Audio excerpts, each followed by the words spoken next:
Hi, this is William Ramsey. Welcome to William Ramsey Investigates. On tonight's show, I'm going to read from a book on a subject matter I've been very curious about. It's the story of Gilles de Rais, or Gilles de Retz, or Gilles de Montmorency. So he's known by many names, but he was the Marshal of France during the 15th century. And he came to my attention through my readings of Crowley, who wrote something called the Banned Lecture about Gilles de Rais, which was supposed to be given at Oxford University in 1930, but it was banned, and the lecture that he was supposed to give is still in his writings, but it's based upon the life of Gilles de Rais. There's a bunch of French historical authors who have written about Gilles de Rais, and there's a number of books about him. He's also known as Bluebeard. This particular book that I'm going to read from in its entirety, it's fairly short. It's written by Thomas Wilson, published in 1899 in New York, the Knickerbocker Press. And the title of his book is Bluebeard, A Contribution to History and Folklore, being the history of Gilles de Retz of Brittany, France, who was executed at Nantes in 1440 AD, and he was the original of Bluebeard in the Tales of Mother Goose. I'm going to read from the entirety of the book, which is 7 chapters. There's also 4 appendices, and the titles of the chapters are Chapter 1, Gilles de Retz, 1404-1420, his name, family, marriage, and education. Chapter 2, Gilles as a soldier, 1420-1429. First for John V, Duke of Brittany, against the House of Blois. He joins the army of France and is assigned to duty with Joan of Arc. Crowning of the king and Gilles made Marshal of France. Chapter 3, Gilles' life at home in Brittany, 1430-1439. The personal appearance of Gilles de Retz, an epitome of his life, his extravagance and ruinous expenditures, his inheritance, his sales and transfers of property, his love for the theater, mysteries, that of the siege of Orleans, mysteries at Nantes, the cathedral, expensive visit to Orleans, Maison de la Suze, the decree of the king interdicting his sale or encumbrance of property. An increasing demand for money drives him to magic in search for the philosopher's stone and the transmutation of base metals into gold, magic. Chapter 4, Gilles' crimes, Gilles' abduction of children, his familiars, Chateau de Tiffage, first process against Gilles, warrant, arrest, and imprisonment, Chateau de Nantes. Chapter 5, Gilles' trial before the ecclesiastical tribunal. The ecclesiastical tribunal, record in the archives of Loire Inférieure, the trial, his confession, judgment, and sentence.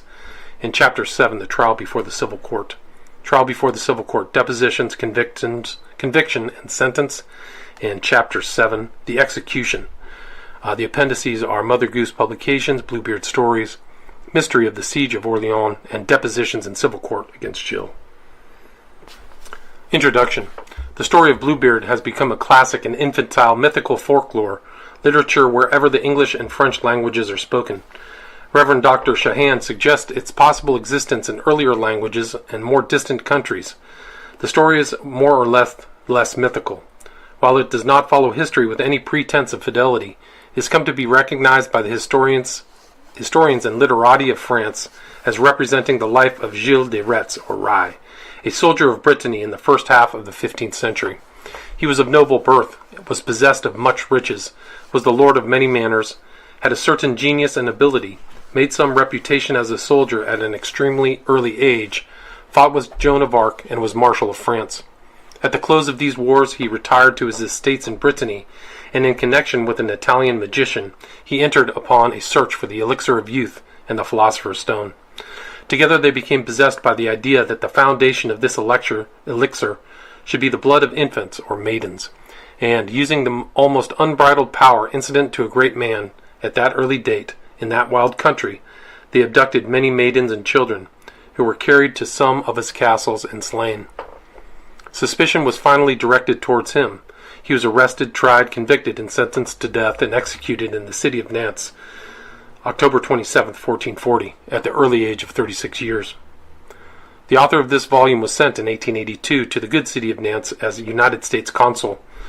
While resident there, he entered upon the investigation which resulted in this volume. He obtained access to the original records of the trial in the archives of the department, and made a photographic copy of one of its manuscript Latin pages, which is shown in its proper place. The trial of Gilles de Retz took place in the Chateau of Nantes. Sentence was pronounced at the Place Bouffay, and he was executed on the Prairie de la Madeleine, the exact locality being now occupied by the Hospital of St. Anne. The author procured photographs and drawings of some of these localities, which will appear in this volume. Monsieur Charles Perrault was the author of the story of Bluebeard. He was born at Paris, January 12, 1628. His father was an advocate, originally from Tours. He was the youngest of 4 brothers. The oldest, Peter, was destined for the bar, but became the Receiver General of Finances under Louis XIV, and his Prime Minister Colbert, though he afterwards fell out of favor and died in poverty. Claude studied medicine, and Nicholas theology. Charles was taken up by Colbert and made superintendent of public buildings throughout the kingdom. While in this position, the erection of the observatory and the reconstruction and completion of the Palais du Louvre were determined upon. Plans for these buildings were to be decided by competition, and the renown of the name of Perrault is greatly increased by the fact that Charles's brother Claude, although educated as a doctor of medicine and not as an architect, designed plans which, after much discussion and investigation, extending even to Rome, were finally adopted by the king and his minister. Charles Perrault became a member of the Academy, one of the Immortal 40. He introduced many improvements into their methods, the principal of which was for securing the attendance of members and a continuance of, and devotion to, the work of preparing the great French dictionary. An episode in his life covering several years was his poem of Le Siècle, Louis le Grand, and the parallel between the ancients and moderns, which produced a discussion among the most brilliant writers of France. Beaulieu, Racine, La Fontaine, Lampierre, Bouet, Arnaud, and other illustrious champions took up the cudgels against Perrault and Fontenelle and in favor of the ancient classic heroes. In 1662, Perrault retired from his office in the public building, selling his right therein to Monsieur de Blainville, a son-in-law of Colbert. Until his death, May 16, 1703, he devoted himself to literature and to the education of his children, and this was probably the happiest portion of his life, for he loved to be in the bosom of his family. He wrote for the amusement of his children that which has now become the most celebrated of his writings, which has done more to perpetuate his name and fame, by which he is better known than by the more pretentious and serious papers and poems, the Contes de Mère l'Oie, or Stories of Mother Goose. The first edition was published in 1697 under the name of his son, Perrault d'Armancourt, and dedicated to Mademoiselle Elizabeth Charlotte d'Orléans, the sister of the Duke of Chartres and the niece of Louis XIV. These Mother Goose stories were as follows: Little Red Riding Hood, The Fairies, Bluebeard, The Sleeping Beauty, Puss in Boots, Cinderella, Riquet à la Houppe, to which La Petite Poussée, the adroit princess, and the ass's skin were afterwards added. There were still others in verse and fabled translations. Perrault was much more poet than prose writer. His serious works were in poetry, painting, The Apology for Women, The Century of Louis the Grand, Genius to Fontenelle, and a portrait of the voice of Iris. We, however, are interested alone in Bluebeard. Studious historians or astute critics may dispute Perrault's history of Bluebeard, having been founded upon the life of Gilles de Rais, but the country people, the folk, of Brittany will simply smile at such erudition and continue in their former belief that Bluebeard represents a cruel, wicked man who lived here hundreds of years ago and who was executed for his many crimes against humanity. And the old men and women and the nurses will repeat the story of Gilles de Rais under the name of Bluebeard, sometimes how he abducted and murdered the children, and other times how he murdered his wives. In that country, Gilles de Rais will always be known as Bluebeard, and we must accept their verdict as final. Reverend Dr. Shahan writes, Dear Professor Wilson, I have looked through your interesting work with the greatest pleasure. It is just such a tale as I would delight in tracing through its strange genesis and stranger propaganda. I wonder if the actual facts were not soon plated back into ancient nursery tales of a kindred tone, and a fresh lease of life thus given to mythical narratives that would otherwise not have had strength enough to perpetuate themselves to our time, at least in such intensity and vitality. I would suggest as complete a literature of the Bluebeard subject as possible, and think perhaps it would be well to see what roots it had struck in German, Spanish, and Welsh soil, fields always susceptible at that time to anything odd or romantic. When I was a child, how I often cried with Sister Anne on the high tower, and looked for 3 specks out on the ocean no bigger than the head of a pin. Thank God, their steeds were always breasted the flood bravely and arrived in time to save injured innocents. Is it not the true origin of Bluebeard, in an age of chivalrous ideal, of strict theologico-popular views of justice and of feudal individualism? The box of Pandora and the key of Bluebeard may have some relationship. Curiosity, irrepressible though dangerous, is its keynote, and I wonder if it does not all come from India, like those medieval tales that Gaston Paris tells about, or if it is not an old Gaelic myth, like that of Balor of the Mighty Blows, so well translated by Standish O'Grady in his Silva Gaelica. Yours very truly, Thomas J. Shahan. Chapter 1. Gilles de Rais. His name, family, marriage, and education. The original of Bluebeard in the Mother Goose story was Gilles de Rais, changed in 1581 to Retz, though he is sometimes called Gilles de Laval in history. Neither the date nor the place of his birth is known with precision, but it took place in the autumn of 1404, probably at Machecoul, one of the family chateaux in the southern part of Brittany. The ancestors of Gilles de Rais belonged to 4 noble and illustrious families in Brittany. 1 Laval, sometimes called Montmorency Laval, 2 Rais, changed to Retz in 1581, 3 Machecoul, and 4 Craon. These families could trace their ancestry to the 11th or 12th centuries. Gilles' father was a Laval or Montmorency Laval, named Guy. His grandfather was also Guy, and many of his ancestry bore the same surname. His grandmother was a sister of the great Du Guesclin. His great-grandmother was Joan, called La Folle, or the Crazy. The house of Rais in that day was represented by Jean le Sage, the Wise, 1371-1406. Being without heirs, she, in 1400, by solemn act, adopted Guy de Laval, the father of Gilles, as her heir and successor.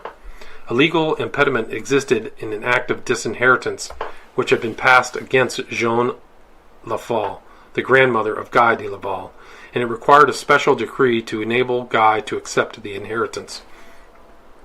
This was finally done under the condition that he should abandon the name, arms, and escutcheon of the family of Laval and bear those of Rais. But Joan Lesage afterwards repented of her choice and attempted, by act of May 14, 1402, to change her succession in favor of Catherine de Machecoul. This begat a suit at law, which was taken by appeal to the Parliament at Paris. By this time Jean de Craon had come to be heir of his mother, Catherine de Machecoul. He had a daughter named Marie, and for the settlement of a contest which, it was feared with reason, might be interminable, it was agreed between the families, as it was between York and Lancaster, that the representatives of the 2 respective houses should be intermarried, and accordingly, in the spring of 1404, Guy de Laval, changed to Guy de Rais, was married to Marie de Craon, and thus it was that Guy de Laval, father of Gilles, became the heir and successor of Joan Lesage of Rais, received her property, and took her name.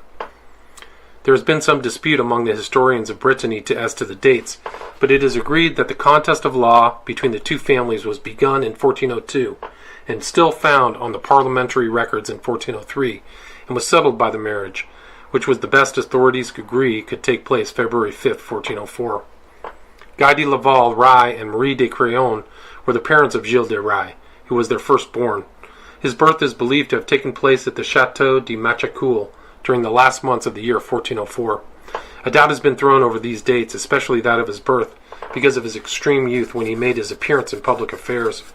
If born at that time, he would appear to have been a Marshal of France at 25 years of age, but this was not impossible, and the weight of the evidence seems to favor the dates as given. The parents of Gilles had another son, René de la Suze, and he seems to have made but little figure compared with his redoubtable brother. Guy de Laval, the father, died on the last day of October 1415, and the records show his last will and testament dated on the 28th and 29th of that month. He gave the tutelage of his sons to a distant cousin, John de Tournamine, but by some means not appearing, the maternal grandfather, Joan de Craon, took upon himself their guardianship. The mother, Marie, was remarried soon after the death of her husband to Charles de Souville, the Lord of Villebon. The grandfather of Gilles and René seems to have been excessively indulgent and devoted to the children, and if he was old, he was of strong will, fiery temper, staunch patriotism, and obstinate disposition. In 1417, when Gilles was but 13 years old, he was engaged by his grandfather to Joan Paynel, the daughter of Fulks Paynel, the lord of Hambuy and Brickbeck. But the contract was voided by her death. In November 1418, the grandfather made for him a second contract of marriage, this time to Beatrice de Rohan, the eldest daughter of Alain de Porhoët. The contract was signed at Vannes with great ceremony in the presence of an illustrious throng of Breton nobles. But this contract came to an end, as did the former, by the unfortunate death of the young lady. This double failure did not, however, discourage the doting grandfather. He immediately proceeded with his arrangements for a third contract, this time with Catherine de Thouars, the daughter of Miles de Thouars and Beatrice de Morgan, and this marriage was celebrated on the last day of November, 1420. The young wife, Catherine, brought to her husband Gilles the property of Tiffauges, Pouzauges, Savenay, Confolens, Chabanais, and others of minor importance. The first two mentioned were well provided with chateaux. The property and chateau of Machecoul came to Gilles through his mother's family, and the chateau and property of Champtos came to him upon the death of his grandfather. Thus, with the fortune of his father, Guy de Laval, to which must be added that of the family of Rais left by Joan Lesage, made Gilles de Rais one of the richest barons in the province. Under the conditions of the adolescence of Gilles de Retz, his education may be better imagined than described. Left at the age of 11 an orphan or a half-orphan by the death of his father, the remarriage of his mother within a year thereafter, the contest of greater or less gravity over his guardianship, which ended in the success of his maternal grandfather, whose best recommendation for the position seems to have been his love for his grandchildren and his subsequent willingness to indulge them, and also his great desire to get them, especially the elder, married and off his hands, a proceeding which he conducted with such celerity that the young man was engaged 3 times, all with pomp and formality, and finally married by the time he was 16 years old.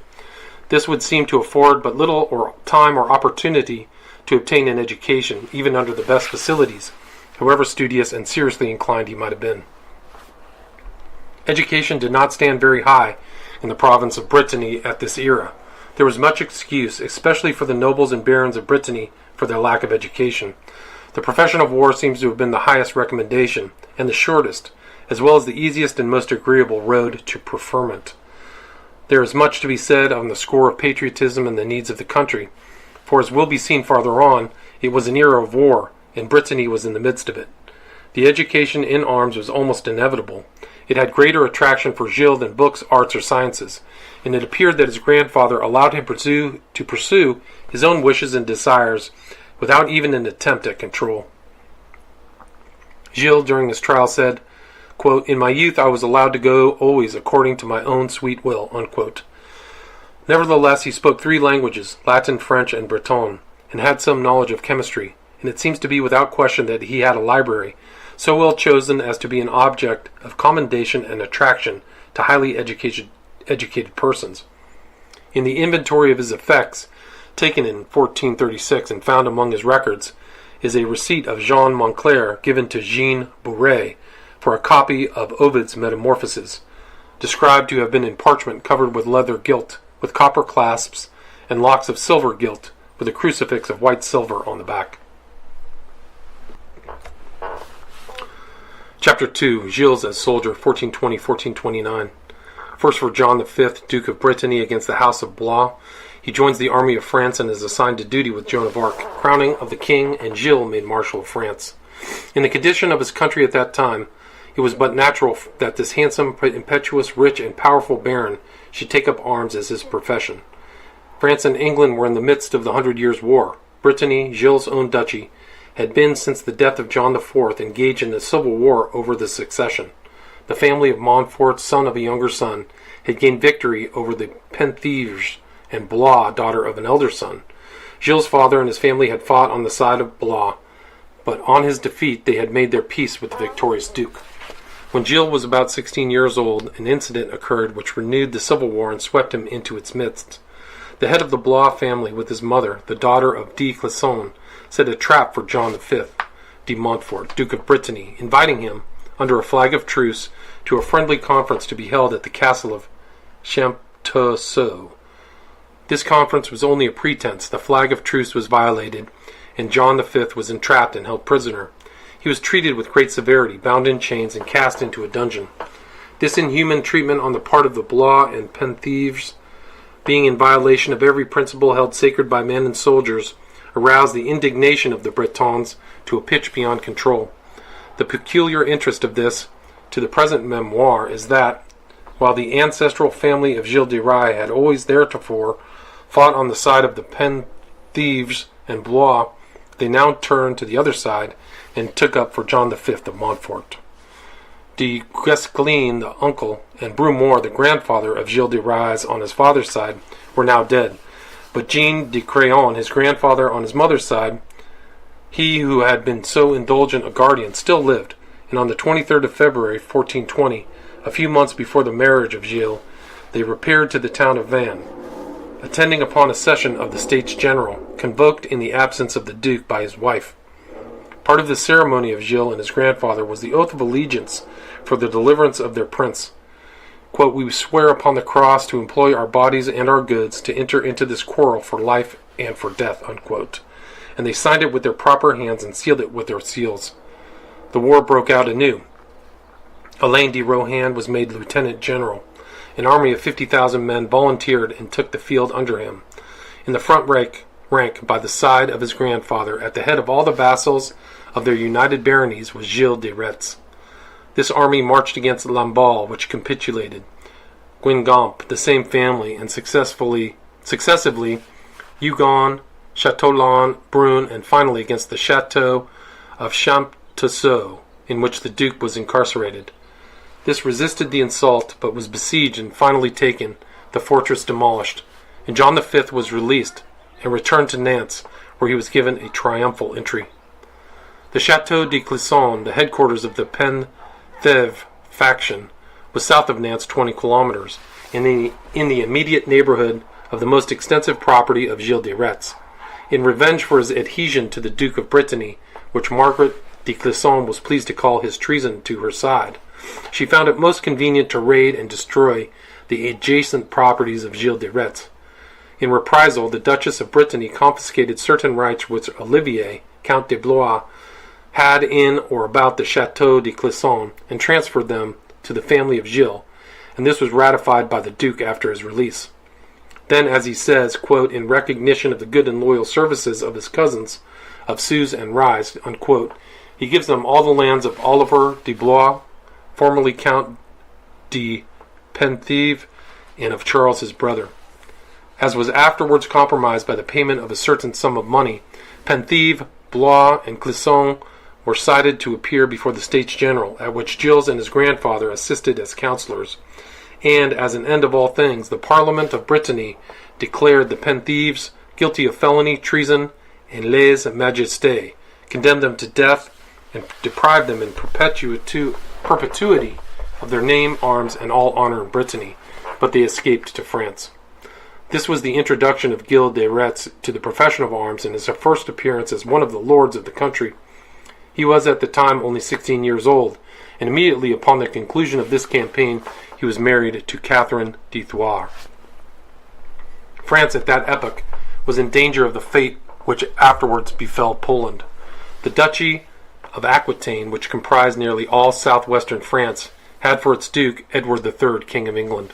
The Duchy of Burgundy had for its head Philip the Good, who was Count of Flanders, and was stronger in his duchy than was the King of France in his kingdom.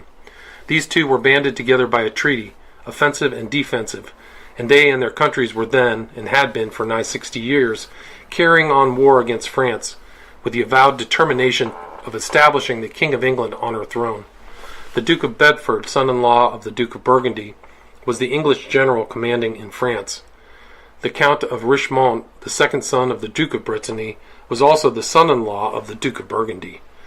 Thus these strong nobles, princes, and kings were allied against France. In the dukedom of Brittany, the contending houses of Blois and Montfort had been aided, respectively, by the King of France and the King of England, who had accepted and supported an English army on Breton soil. We all know of the condition of the dukedom of Normandy, how, only a few hundred years earlier, William captured England at the Battle of Hastings and established himself as her king. This process was now in danger of repetition, only with the conditions reversed, and France had in prospect a worse fate than she ever had before or since. Such was the condition of France at that time at the death of Charles VI on October 21st, 1422, when his son Charles VII came to the throne. Charles VII was married to Mary of Anjou, the daughter of Yolande of Aragon, Queen of Sicily, the widow of Louis of Anjou, a woman of noble heart, great spirit, and patriotism, and devoted to France. Yolande set herself, with all her beauty and diplomacy, to divide and break up this coterie of great noblemen who had organized themselves against the king, and to induce some of them to become supporters of France. On March 24th, 1425, Yolande started for Brittany, accompanied by sundry powerful seigneurs. Jean de Craon, grandfather of Gilles de Rais, was one of those approached, and his valiant services rendered to John V of Brittany in releasing him from the dungeon at Champtocé gave him great and deserved influence. Gilles de Rais had returned to his home after the defeat of the Blois party and was residing there in the quiet and peace of his newly married life when this new turn was made in the political kaleidoscope. A council of the States General of Brittany was assembled at the city of Nantes, and Gilles was one of the seigneurs in attendance. Naturally, he would be one of the lieutenants of his grandfather, Jean de Craon, who had openly espoused the cause of the King of France, and who went into the council with the express desire to win the Duke of Brittany in that direction. The assembly pronounced strongly in favor of the alliance with the King of France, and the month of September was fixed as the time, and the town of Saumur, midway between Nantes and Angers, was appointed as the place for a conference between the Duke of Brittany and the King of France. The terms fixed by the Duke were the same as those laid down by the Duke of Burgundy. That was, the expulsion of the Penthièvre and Blois families from the court of France. The king consented, and thus gained the active aid of the Duke of Brittany and the moral support of the Duke of Burgundy.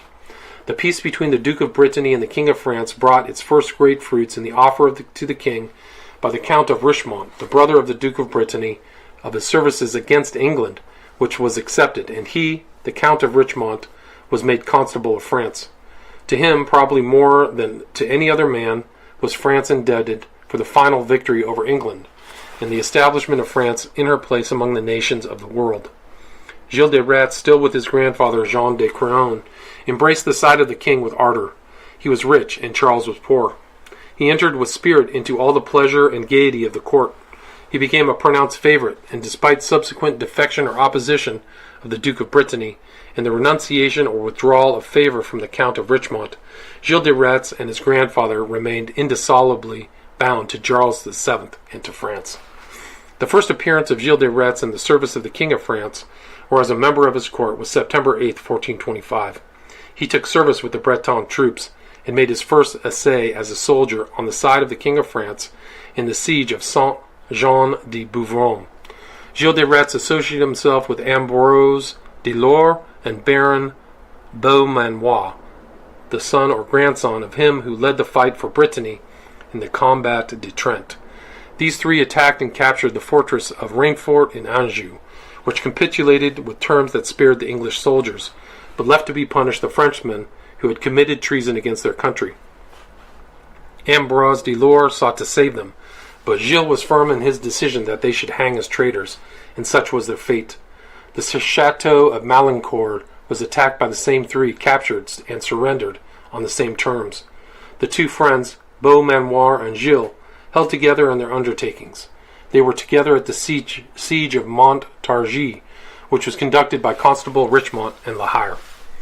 It was at this siege that La Hire, about to make the assault, was asked to join with the rest in prayer to God for aid and safety in the coming fight. He had not much experience in religious vernacular, but he joined hands, and with the fervor of a bigot and the faith of a devotee said, quote, "O God, I pray thee to do for me today what thou wouldst that I should do for thee, were I God, and thou La Hire." Unquote. In the assault which immediately followed, Gilles de Rais arrived on the top of the wall in advance of his soldiers. The first Englishman encountered was Captain Blackburn, the commander of the English forces, whom Gilles engaged in a hand-to-hand combat, killing him outright. On seeing their chief slain, the English soldiers threw down their arms and capitulated on the usual terms. This exploit was recognized by all his superiors, and covered the young soldier with glory. But the victories of the French in the north were not equal to those gained by the English in the south, who, having captured nearly all France, Paris included, advanced into the interior, until at last they appeared before Orleans and commenced its memorable siege.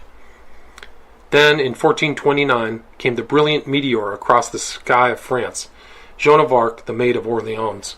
Her visions at Dorme Remy, her travels across France, passing safely through the lines of the enemy, her arrival at the castle of Chinon, her presentation to the king, her assault and capture of Orleans, are all matters of history.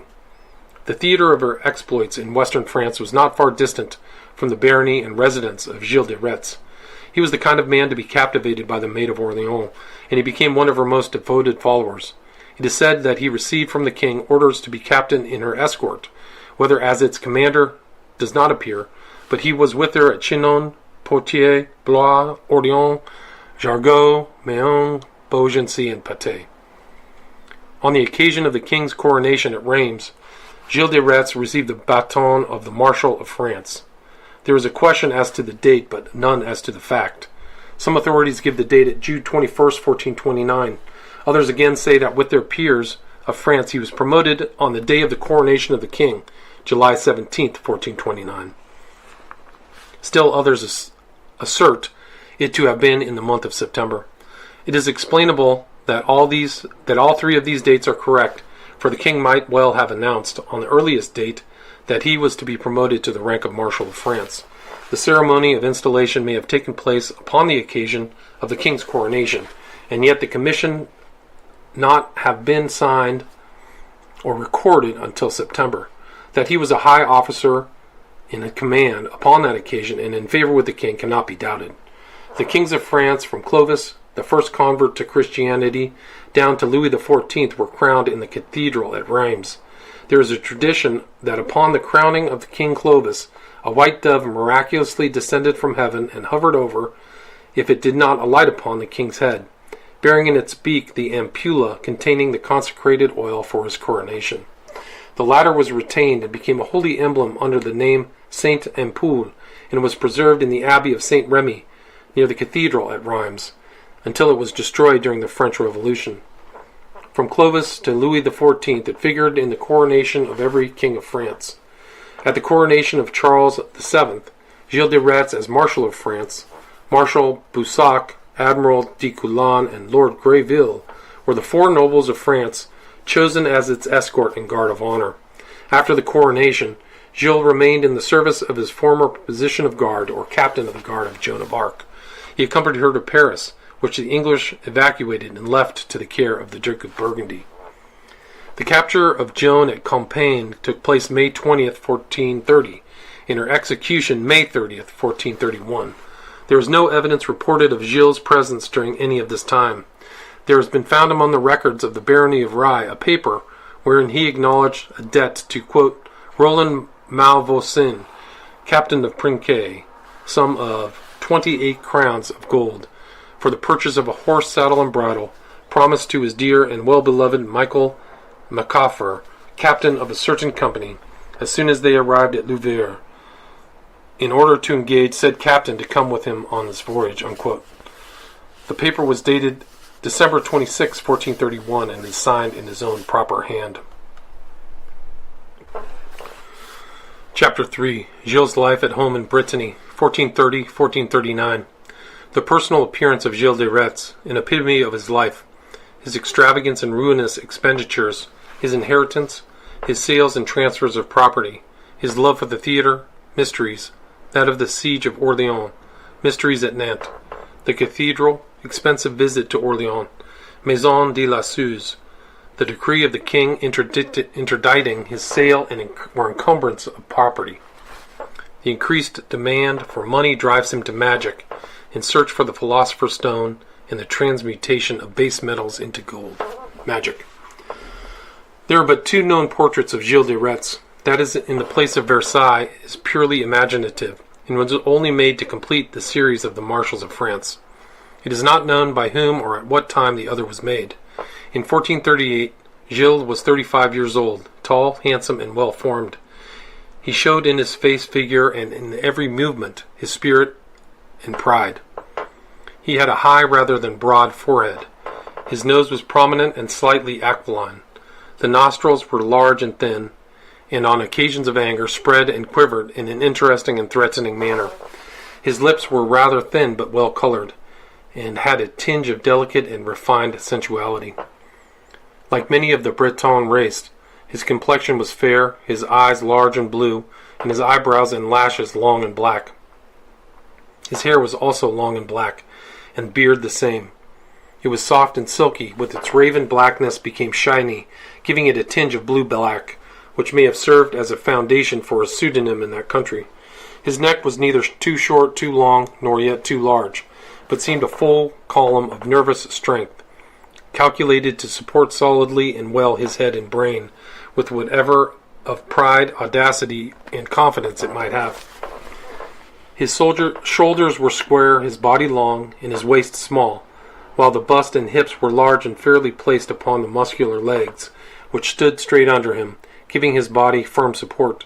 His fingers were long and tapering, his hands small, and their fair complexion, when brought in contact with his velvet costume and lace ruffles, showed them to good advantage. Thus he had the physical appearance of an athlete, trained in all the exercises of the body, of much strength, a good walker, a good rider, and capable of any feat at arms. Michelet, the historian of France, describes Gilles as of bon intendement, belle personne, et bonne façon, lettre de plus, and appreciant force le que parlient avec elegance les langues latines. The mayor says that Gilles, when he appeared before the court, was dressed in pantaloons, tight skin, after the fashion of the day, in shirt and vest all of white wool, with boots also white. Over this was a doublet of pearl gray silk embroidered with gold, and a hood of ermine, a sash of scarlet about his waist, which supported a poniard with red velvet scabbard. He wore his military and seigneurial medals and orders, and about his neck a chain of gold with a requillary. From the latter he never parted. How much of this description is actual and how much imaginary will probably never be known, but in the attractiveness of his person and manner, Gilles de Rais compared with the best of his race in that country, and the foregoing might have been a fairly truthful representation. He seems the model of a gentleman of his time, his life being divided between the chase, war, and his adventures. He had beauty, force, riches, and occupied the highest rank among the nobility of his province. To him, nature and fortune had been blindly prodigal in their gifts. On Gilles' return from service in the army of France after the murder of Joan of Arc, he retired to his chateau, dwelling alternately at Machecoul and Taffage, with an occasional visit to his Hotel de la Suze in Nantes. He engaged in no serious business, but apparently resigned himself to domestic pleasures and happiness. He established himself in a princely fashion. The interiors of his chateau were decorated in the most magnificent and luxurious manner possible. He maintained a small army, the members of which were in his own pay. He was passionately fond of music. He purchased instruments and organized all sorts of musical competitions and displays. He established a religious hierarchy, having as a member of his own household a pseudo-bishop with a large retinue, and all the necessary paraphernalia, including rich vestments for his servants and expensive decorations for his chapels. This luxurious, magnificent, expensive mode of living was carried on for so long a time, increasing to such an alarming extent that his brother René presented a memoir or petition to the king, called in history Memoire de Héritier, wherein these expenditures and extravagances were set forth as great length, and with as much detail and redundant phrase as though it were a bill in equity. This memoir ended with the prayer that the king should pass a decree against Gilles, interdicting him from making sale, transfer, or alienation, or mortgaging or pledging any of his property. This process is not unknown to French law. Without having the law of primogeniture as in England, the heirs had yet had certain rights, which consequent upon the death of Gilles would accrue to them under the law of France, and thus it was that the king was prayed to take the necessary steps for the protection of the rights of the heirs. In this proceeding his brother, René de la Suze, seems to have been the principal and moving spirit, although he was afterwards aided and abetted by his cousin, Guy de Laval. From the Memoire de la Héritière, we get a knowledge of the property of Gilles de Rais, the list of his lands, possessions, and income, with his family ancestry, through which he received them, was as follows. From the house of Rais, left by Jean de la Sage, first the title of baron, then the rank of dean of barons in the duchy of Brittany, with its chateaux and dependencies in great number, of which the principal are only named: Machecoul, Saint-Étienne, de Mermort, Porncey, Princey, Vue, Ile-de-Bouin, etc. From the house of Montmorency-Laval, the original ancestry of his father, independent of his adoption by Joan Lesage, the seigneuries of Blaison, Chamille, Fontaine, Milon, Gratacus and Anjou, of Ambrières, Saint-Auban de Fos-Louvain, province of Maine, and others in Brittany. From the house of Craon, through his grandfather and his mother, the Hôtel de la Suze at Nantes, the seigneuries and chateaux of Briolet, Champtos and Ingrand's province, of Anjou, Sénéchal, Leroux, Baignat, Bourgneuf, and Rai, Volt, and others. From his wife on their marriage, Tiffage, Bouzage, Chabanais, Confrolange, Chateau-Morant, Savenay, Lambert, Grès-sur-Maine, with Plusieurs autres forbelles et leurs dependencies. The value of this immense property has been estimated at 4.5 million of francs, although this may be exaggerated. His personal property was valued at one time at 100,000 gold crowns, and his income was variously estimated from 30 to 60,000 pounds per annum. It was alleged that he had made sales and transfers of property in an improvident manner and to an unjustifiable extent, dissipating to that extent his patrimony, to the damage of his estate and to the detriment of his heirs. These were given somewhat in detail in the Memoirs. During some period, most likely in his younger days, and before his services in the army, Gilles de Rais became enamored of the theatre. His taste in this luxury was in the same extravagant style as the chapels, the bishop, and his religious secretaries. There have been many histories of the theatre and the drama in France written by French historians. There may be many others, but with them all, our understanding of the extravagance and expenditure and the consequent elegance and richness attained by the theatres in France during the period in which we are now interested would be incomplete without a study of the life of Gilles de Rais. His love for the theatre manifested itself not simply in looking at the spectacle and hearing the play, but in organizing, arranging, and presenting the plays of the time in theatres established and conducted by himself. Some of those presentations were in his own chateau, but others were given in the neighboring cities, Nantes, Angers, Blois, Orléans, and minor places in the provinces of Brittany, Maine, Anjou, Touraine, and Poitou. One cause of his indulgence in the theatrical display appears to have been the desire to make himself popular with the people. That he loved the theatre and its plays, and that they gave him pleasure, is not to be doubted. But after all, it is supposed that his ambition to shine among the people formed the real foundation. The theatre had always been intended as a means of amusement. An attempt was made in France and the Latin countries during the 15th century to combine in the theatre instruction of a religious kind with pleasure and amusement. This attempt was fostered by the clergy, and in its execution, theatrical plays were performed in sundry chapels and sanctuaries. Whether the Passion Play at Ober-Gamarau is a revival or continuation of this custom is suggested but not decided. But such plays were common enough in the 15th century and met with favor in the Church. In its origin, this departure was exclusively religious and was adopted by the Church as an ingenious and original continuation of the education of the people in the mysteries of the Christian religion.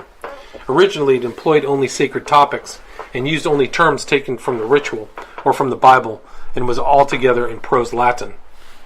With the lapse of time, the imagination of authors, and the progress of popular language, theatrical presentations passed from the chapels and holy places to the public places, and the Latin language was superseded by the vulgar. The priest who had conducted the play gave way to laymen, and the liturgy of the drama was superseded by other compositions. While religious scenes were continued and religious thoughts were the principal inspiration, yet there came interruptions and lapses. Secular and historic pieces were put upon the boards. These were occasionally fixed together and played, first one then another, without attempt at regularity or continuation, as we in the present day may have everything from tragedy to farce in the same season at the same theatre. In the 15th century, the favorite representations were the mysteries, and next the moralities, and after these dramas and farces. The former were religious or historic dramas, calculated as much for religious or historical instruction and entertainment as for pleasure and amusement. The Last Judgment, the birth of Christ, the baptism in Jordan, the marriage in Cana, and other mysteries in the life of Christ were presented, usually on holy days, at Christmas, Easter, Ascension Day, and Pentecost. It is not in not a few cases the theater was in the open air, and this custom has been kept up in Brittany and certain provinces in France to the present day. While there are regular theater halls in the cities, yet throughout the country are traveling troops of mountebanks, jugglers, conjurers, etc., with trained dogs and other animals, who, arriving at a small town in the afternoon, pitch their tents upon the marketplace or any other open square which can be secured, advertise the play by beating of drums or ringing of bells, charge 1 sou for stand-up admission, 2 sous for admissions and a seat.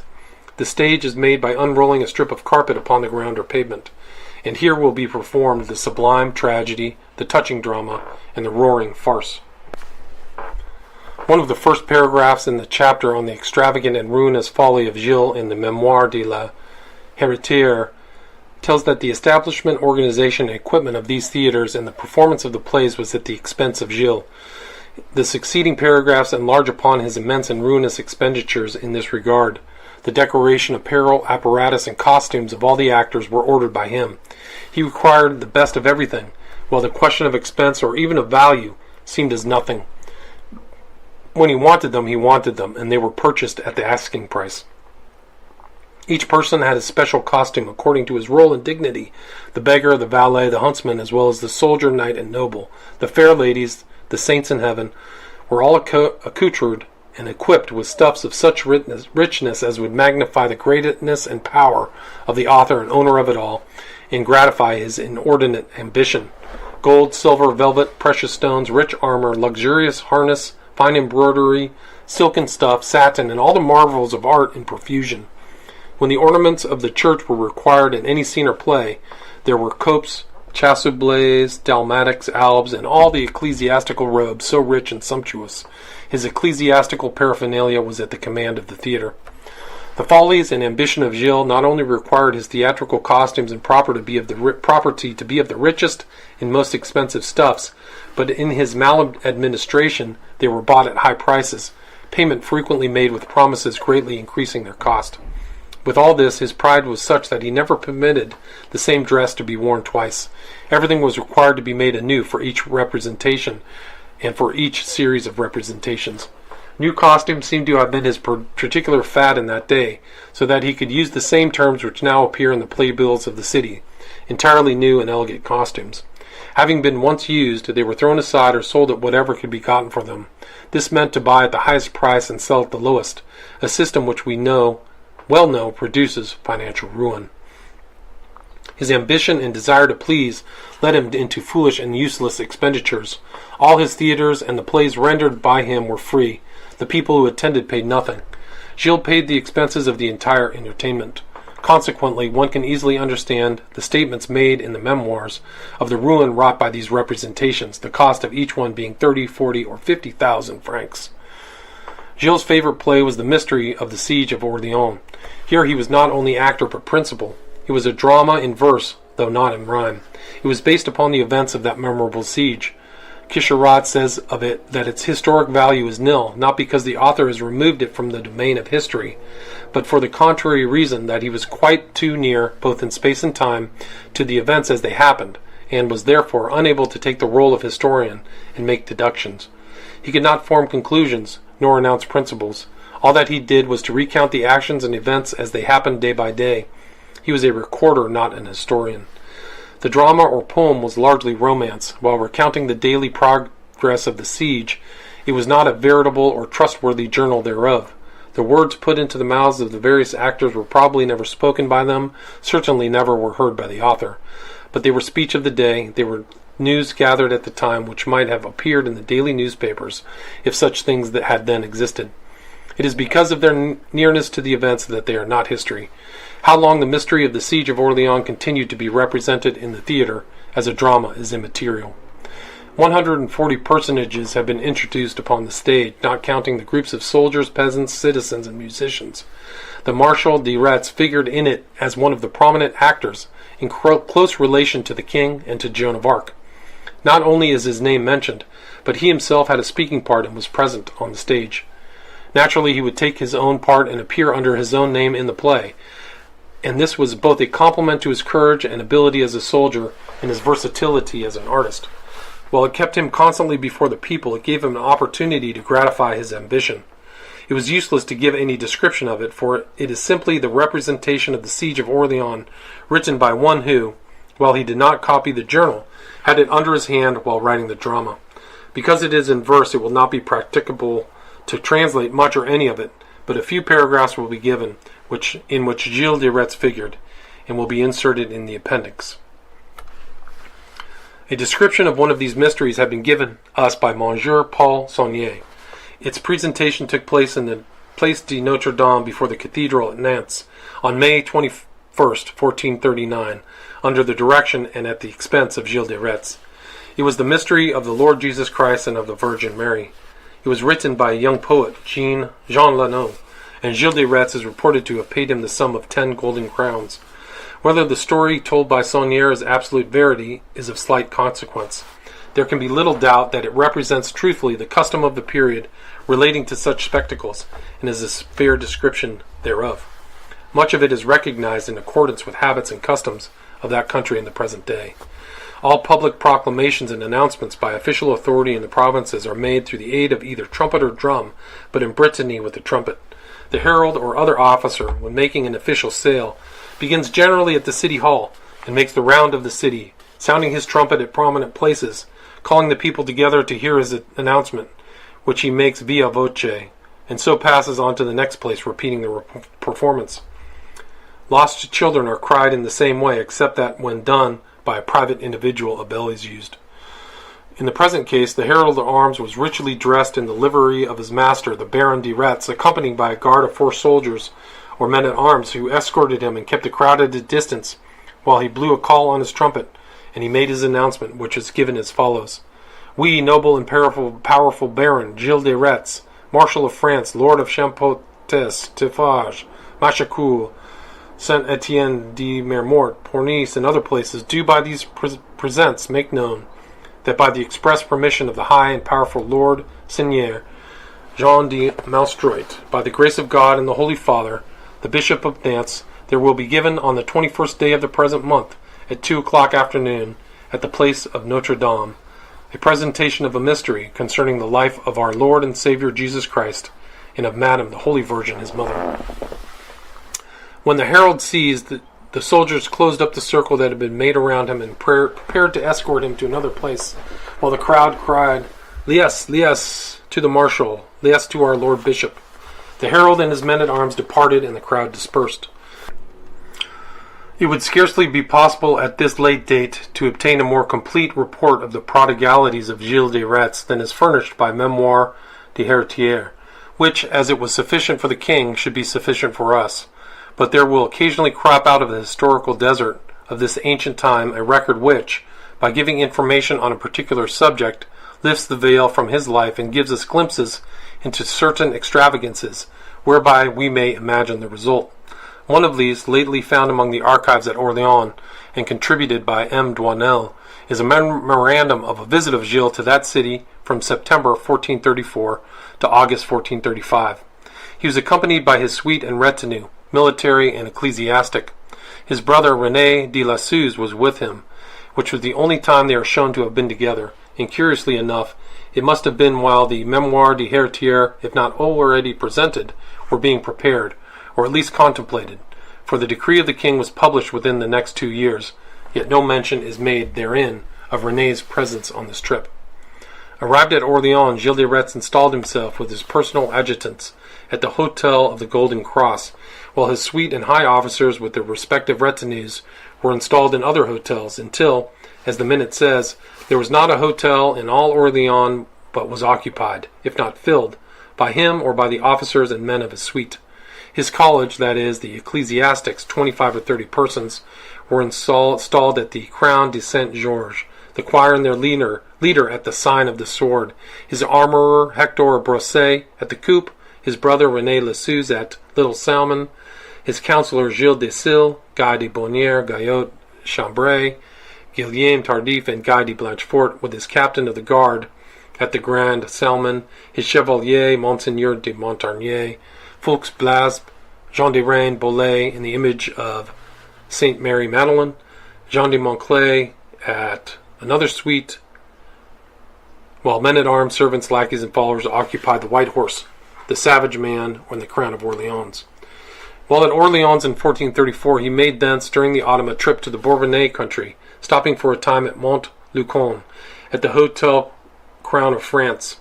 When his hotel bill for 810 reaux d'or was presented, he could only pay 495, and his two servitors, Jean de Cellier and Huet de Villarceau, became his guarantors of payment.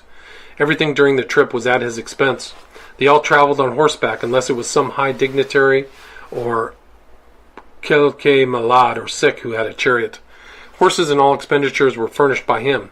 In preparing for such a trip, everybody was provided with new, striking, and consequently expensive costumes, suitable for the suite of such a rich and puissant baron.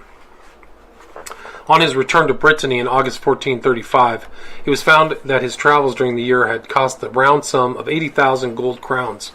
The memoirs say this trip left a train of devoured revenues, lands sold, seigneuries mortgaged, works of art and valuables hypothecated, with considerable debts and unpaid loans, which menaced ruin and open abyss threatening to engulf everything. Among the records found at Orleans was one which, made under the circumstances relating to his expenses and financial condition, throws a strong sidelight on his character, bringing out the recklessly spendthrift side of it, and would go a long way towards justifying the king's decree of the interdiction of the sale and mortgage of any property, which, it is not to be forgotten, shortly followed this visit to Orleans. This paper, prepared by Gilles, provided the noble and puissant Lord Monsieur Gilles, Seigneur of Retz, Count of Brienne, Lord of Champotos, Pougeage, Marshal of France, has lately, for the good of his soul, and looking to our Lord Jesus Christ, on behalf of himself, his late father, mother, relatives, and friends, all sinners, made a foundation in memory of the holy innocents at Machecoul in Rais, Duchy of Brittany. By this paper he appoints a full corps of priests, vicar, dean, archdeacon, treasurer, canons, chapter, and college. For the support and maintenance of this establishment he gives in trust, in due and formal language, to the King of Sicily and Duke of Anjou, his castle, and Châtellenie of Champtos, and to the Duke of Brittany 1/2 of barony and lands of Rais. He confirmed this gift before notaries named.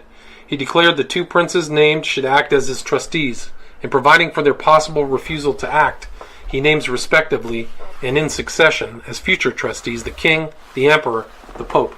In case they all refuse, the land shall be divided between the knights of the orders of St. John and of St. Lazare. All the princes named refused, and each, as far as he could, interdicted and prohibited Gilles from carrying out this project. It accordingly fell through. Yet at the moment of his establishing this priestly organization, he was engaged, as we shall see farther on, in the commission of the most horrible and unnatural of crimes, for which he was, before the end of the decade, to be ignominiously executed. His Maison de la Suze has been described, whether actually or only from similar houses of the epoch is now impossible to tell, but it is said to have eclipsed in its luxury and taste the palace of the Dukes of Brittany. It was ornamented and decorated to a high degree. All countries were laid under their tribute to furnish riches for its decoration, Italy for its painting and sculpture, Spain for its Cordovan leather, Flanders for its tapestry, Venice and Bohemia for their crystals and glassware, the Orient for its magnificent stuffs, and Persia for its tiles and faience. While without doubt the ceramics of his own and neighboring provinces, like Tours, Orléans, Gien, Quimper, and Poitou, the latter the forerunner of Limoges, were represented in the luxurious fittings of the houses and chateaux of Gilles, the Baron de Retz. In the Memoire des Héritiers, setting forth the extravagant and ruinous expenditures by which the principal of the estate was being dissipated, was duly presented to the king and necessary proof offered to establish its allegations. The date is not given, but it should have been about 1432 or 33.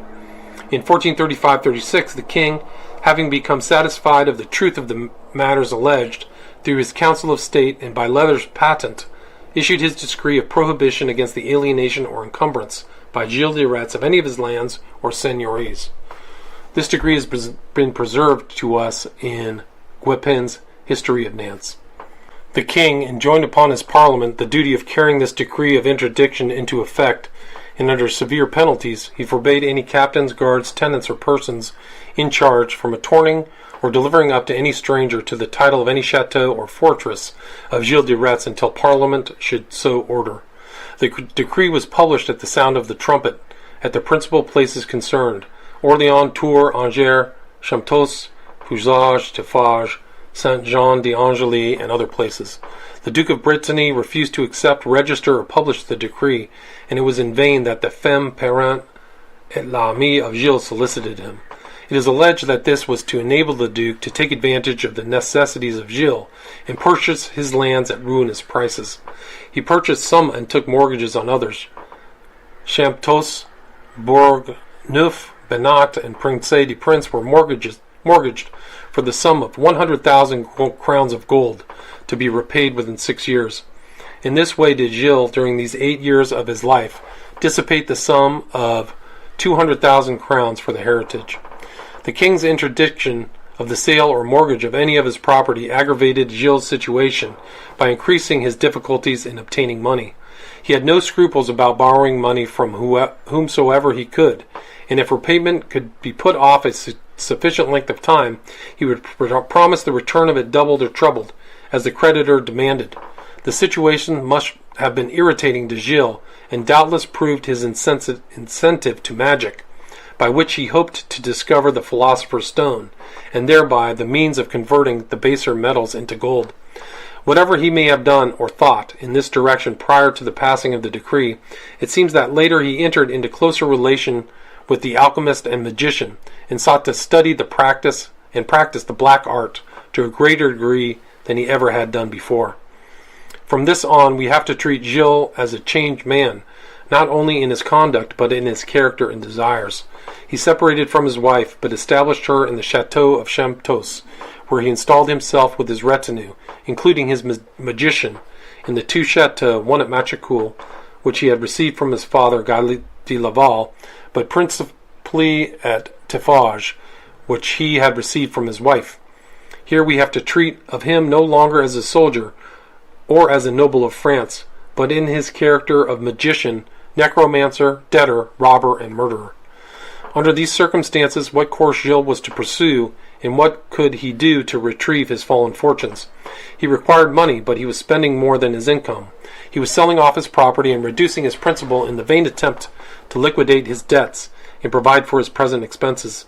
He did not have strength of character to adopt a rigorous reduction of his expenses and live on a moderate and conservative plan.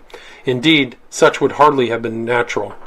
The great man of a neighborhood who, having been entrusted with large sums of money, or the banker or trader, being deeply indebted, endeavors to restore his broken fortunes by retrenchment of expenditures, only precipitates the catastrophe he seeks to avert. The ostensibly rich man who proposes to make himself better able to meet the demands of his business by disposing of his horses and carriage, closing up his houses, selling his yacht, giving fewer entertainments to his friends, instead of proving himself successful and inviting confidence in his ability to pull through, will prove the architect of his own doom. Therefore, what was Gilles de Rais to do? What he did was to rely upon the success of his scheme for the discovery of the philosopher's stone, in the hope to thus replenish his empty coffers. Chapter 4. Gilles' crimes. Gilles' abduction of children, his familiars, Chateau Tiffage, first process against Gilles, warrant, arrest, and imprisonment, Chateau de Nantes. Beginning in the year 1432, a district comprising a large portion of western France, including the southern part of the province of Brittany, the western part of the province of Maine, in the northern part of the province of Poitou, became excited by an undefined fear which, increased by its uncertainty and vagueness, produced in the people a feeling akin to terror. It was not the fear of war, for the people had had an intimate acquaintance with war for many years, nor was it the fear of an epidemic, nor of sudden death, and it was not easy to tell with exactness what it was. It was so indefinite that belief in it was at first refused. It was considered by many to be the result of superstition. Some declared it to be something of the vampire race, which by some sort of resurrection had changed its horrible character, so that it did not wait to prey upon the dead, but made its attacks upon the living, choosing young children and maidens, and timing the place and manner of attack, so that not only was there no defense, but there was also no opportunity for pursuit or recovery. Michelet, in his History of France, describes it as a beast of extermination, unseen, unknown, unnatural, indescribable, invisible, supernatural, omnipresent, possessed of powers of disappearance on the instant, and so of escape, dissolving into thin air. It was believed by many to be a physical manifestation of the evil one. It made its appearance in one place on one day, and at another place the next day, and at a distant place the next. It was here tonight and far away in the morning. It ravaged the country, spreading terror, and leaving in its track not simply fear and mourning, but the torture of insanity and death. There was a mixture of enchantment, of impossibility, about the performance which left it to be accounted for only upon the principle of legerdemain, magic, the black art, and the presence of the devil. On all sides, right and left, east and west, north and south, within this terror-stricken district, sometimes each day for a week, sometimes not again for a month, then not for 3, and again not for 6 months or more, but subject to these intervals came the story from one section to the other of the disappearance, as though by enchantment, of a child or children of tender age. No apparent distinction of sex was made, but the subjects of attack were always young, say from 6 to 16 years, old enough to go about the farm, or from one farm to another, possibly from one village to another, when without warning, apparently without cause, without the slightest evidence as to the means used, and without leaving the slightest trace of the tragedy, suddenly a child was gone. No one knew or could find in what direction it had gone, or how it had been taken. All that the terror-stricken parents and family knew was that their child was here today, and now he or she was not. It was playing about the door only a half hour since. Now it was gone as completely as though swallowed by the earth. No one knew where the blow would fall next. No one knew where his family circle was to be invaded, his house stricken, his child taken.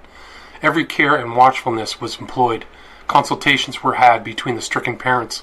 The officers of the law were consulted, and all that was known, apparently all that could be discovered, was that their children were here yesterday, engaged in their little plays or about their own little duties around the house or on the farm, and in a moment, though the most rigorous and extensive search was made, they were gone. Gone absolutely. Gone beyond possibility of recovery. Gone in numbers. Gone from every part of the district mentioned. And no sign or trace left of their fate. Fear, fright, terror took possession of all. And this, mixed with sorrow and grief, broke many a heart, sent many a loving mother in insanity to the grave. The peasants who, by reason of their age and strength, supposed themselves to be safe, walked lightly, as though afraid to put their feet upon the ground, spoke in low voices as if afraid to trust themselves in ordinary tones, and everything throughout the country was done with bated breath, as if in the presence of the dead. The peasants, superstitious at the best of times, were now overcome with fear and gave themselves up a prey to the idea of enchantment and magic, and can only account for the disappearance of their loved ones by the presence of the arch-enemy of mankind, against whom they had no means of fighting, and whose assaults upon their devoted children they had no means of resisting. The frightened parents were tortured by the uncertainty of the fate that had overcome their loved ones. Are they dead? Have they been taken to the realms above or to the tortures below? Are they in prison? Are they still living? Are they never to be seen again? Might they not be in a distant part of the country enduring pains and tortures? Might they not even now be weeping and screaming themselves half mad and demanding the presence and comfort of their mother? In what direction should we go? Has nobody seen them? Has search been made? In what direction have we yet to go? No answer came to all these questions. The fate of the children was an impenetrable mystery. Did the parents recover from it? Yes, they became accustomed to it. Human nature can become accustomed to anything. Their fate seemed better, not because it was better, but because, not getting worse, they got used to it and were able to stand it better. The first theory upon which the people settled was that the disappearance of their children was due to fairies, to evil genii, to a supernatural and mysterious enemy. That this mysterious enemy was supernatural, they did not doubt. This belief served to increase the pangs of their grief, and to render the unknown and undiscoverable fate of their beloved ones more horrible to contemplate and more difficult for the parents to bear. They felt themselves incapable and incompetent to war against this mysterious, devastating, supernatural force. Hence they resigned themselves to the affliction, considering it had to have been sent upon them by Almighty God as a punishment for their sins. They did not know what sins they had committed, but felt sure that nothing they had done would justify even Almighty God in the abduction of the little ones who had not been at fault, and the torture of the parents incident thereto, so they rebelled against their fate. The disappearance of children did not at first create great excitement among the people. Their disappearance was explained in a natural manner. Some accident had happened to them. Possibly they had fallen into one of the many rivers and were drowned. The lakes and rivers were plentiful, their waters deep, their currents swift, and the banks steep. One child here in one province, another child there in a distant province. Such a disappearance did not count for much. It did not unduly or wonderfully excite the people. But when it came to spread over the entire country, and by the comparison and the overlapping of searches and the employment of officers, it was discovered that this beast of extermination, this great, powerful, mysterious, supernatural visitor or power, was making itself felt throughout the entire country, and that no house was safe, that no parent could say with certainty that his own child might not be taken next morning. Then the country became excited, alarmed, and finally, terror-stricken. At last it became so apparent that these ravages were confined to a given district, a circle of country approximately bounded by the present cities of Vannes, Rennes, Angers, La Rochelle, and so opening to the ocean. Of this circle, Nantes was approximately the center. This condition continued, growing more acute year by year. Each year new families were stricken, and the terror became more widely spread.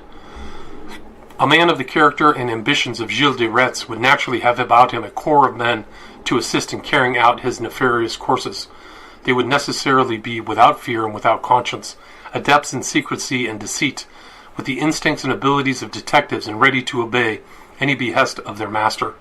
Gilles had such a corps of lieutenants. Most of them were Bretons as he was, thoroughly acquainted with the country, most of them lowly born, many of them illegitimate and strongly suspected to have had fathers of higher birth than their mothers. Gilles made choice of these familiars from among his retinue, selecting the best qualified to carry out his projects and to be his right hand in executing his plans.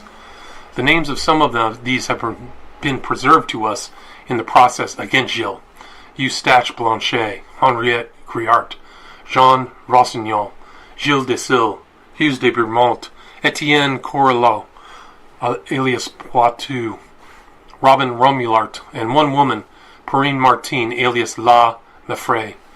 These performed for Gilles the role of secretary, aide-de-camp, assistants, guards, spies, or servants, as occasion demanded, and became identified in the minds of the peasants as servants and representatives of Gilles de Rais. They spent practically their lifetime in his service, and toward the end of their career they came to be feared throughout the countryside as much as Gilles himself. Indeed, it was their actions which first attracted public attention towards him. It came to be noted that when infant or child had disappeared, some of these had been seen in the neighborhood, and when all things pertaining thereto were so mysterious, the people stood ready to catch at any straw which might serve as a possible solution. The wiser persons, who were not so superstitious and did not attribute this disappearance of children to supernatural causes, but to the action of fiends, discovered and remarked the coincidence of the presence of some one of these with the disappearance of an infant. The attention of the officers was turned in this direction, and certain suggestions or suspicions were given to the bishop at Nantes, who thereupon determined to open a secret inquest for the solution of the mystery. By this means the matter was brought to light. The most prominent and powerful of these familiars of Gilles de Rais was an Italian priest and alchemist, Francois Prelati. He occupied a position different from the others. One of the before-mentioned familiars, Eustache Blanchet, a soi-disant priest belonging to his ecclesiastical retinue, appears to have been better acquainted with the private affairs of Gilles de Rais than any other, and to have been entrusted with higher powers, and sent oftener on journeys of diplomacy and confidential business. For what purpose he should have been sent to Italy can now only be surmised, but in the year of 1436, while in Florence, he met Francois Prelati. His history has been given by Saunier, but no one knows how much of it is fact and how much romance. It appears, however, that Prelati was born in Monte Caton in the Valle Nero, and that he was educated as an ecclesiastic, admitted to orders, and given the tonsure by the bishop of Arezzo. He became interested in the study of the occult sciences, especially chemistry, or as it was called then, alchemy, and his love for this science overcame his desire for ecclesiastical service. He was about 45 years of age when he became acquainted with Gilles de Rais. He was well-bred, highly educated, of elegant manners, handsome in appearance, well-kept, cleanly in person, devoting much care to the welfare of his hair, beard, and hands, all of which repaid and showed the attention bestowed upon them. He was a good conversationalist, of smooth, insinuating, and seductive manner. He spoke Latin as well as he did Italian. His French was excellent, probably better than that of Gilles or the Bretons with whom he associated, while a slightly broken pronunciation conspired to make it more attractive. He had a brilliant and sparkling wit and an active imagination, and was well posted in the affairs of the world, and attractive to his fellows, whether men of letters, men of affairs, or des hommes de guerre. The description given of him would indicate his appearance to have been that of an elegant gentleman. It goes without saying that he was learned as an alchemist and expert as a necromancer. Such was Francois Prelati, the man who had been brought by Eustache Blanchet from Italy to France to teach Gilles de Rais the black art. Gilles, during this period, occupied alternately, according to his pleasure, two chateaux of Machecoul and Tafage. The latter is situated to the north of the village of Tafage, and, according to tradition, occupies the site of an ancient Roman camp and is about 15 kilometers south of Clisson and 40 south of Nantes. The chateau occupies an elevated plateau which forms a promontory between the junction of the creek Crume with the river Sèvre, both of which bathe the foot of the walls on either side. The latter continues its way northward and empties into the Loire below Nantes. The chateau was a castle covering space enough for a city. It is now in ruins except the grand tower and adjacent halls. The walls may be traced with the debris in rows of stones, now covered with sod and grass. It was attacked and burned during the religious wars of the 16th century, but its present ruinous condition began with the breaking out of the Revolution in 1789. The Vendéens, after gaining the Battle of Torfu, occupied it, having repaired it sufficiently to afford shelter and to make it a place of defense. It remained in a fairly good condition until the return of Napoleon from Elba, when it was once again occupied as a recruiting place, or a place of security by the Vendéens.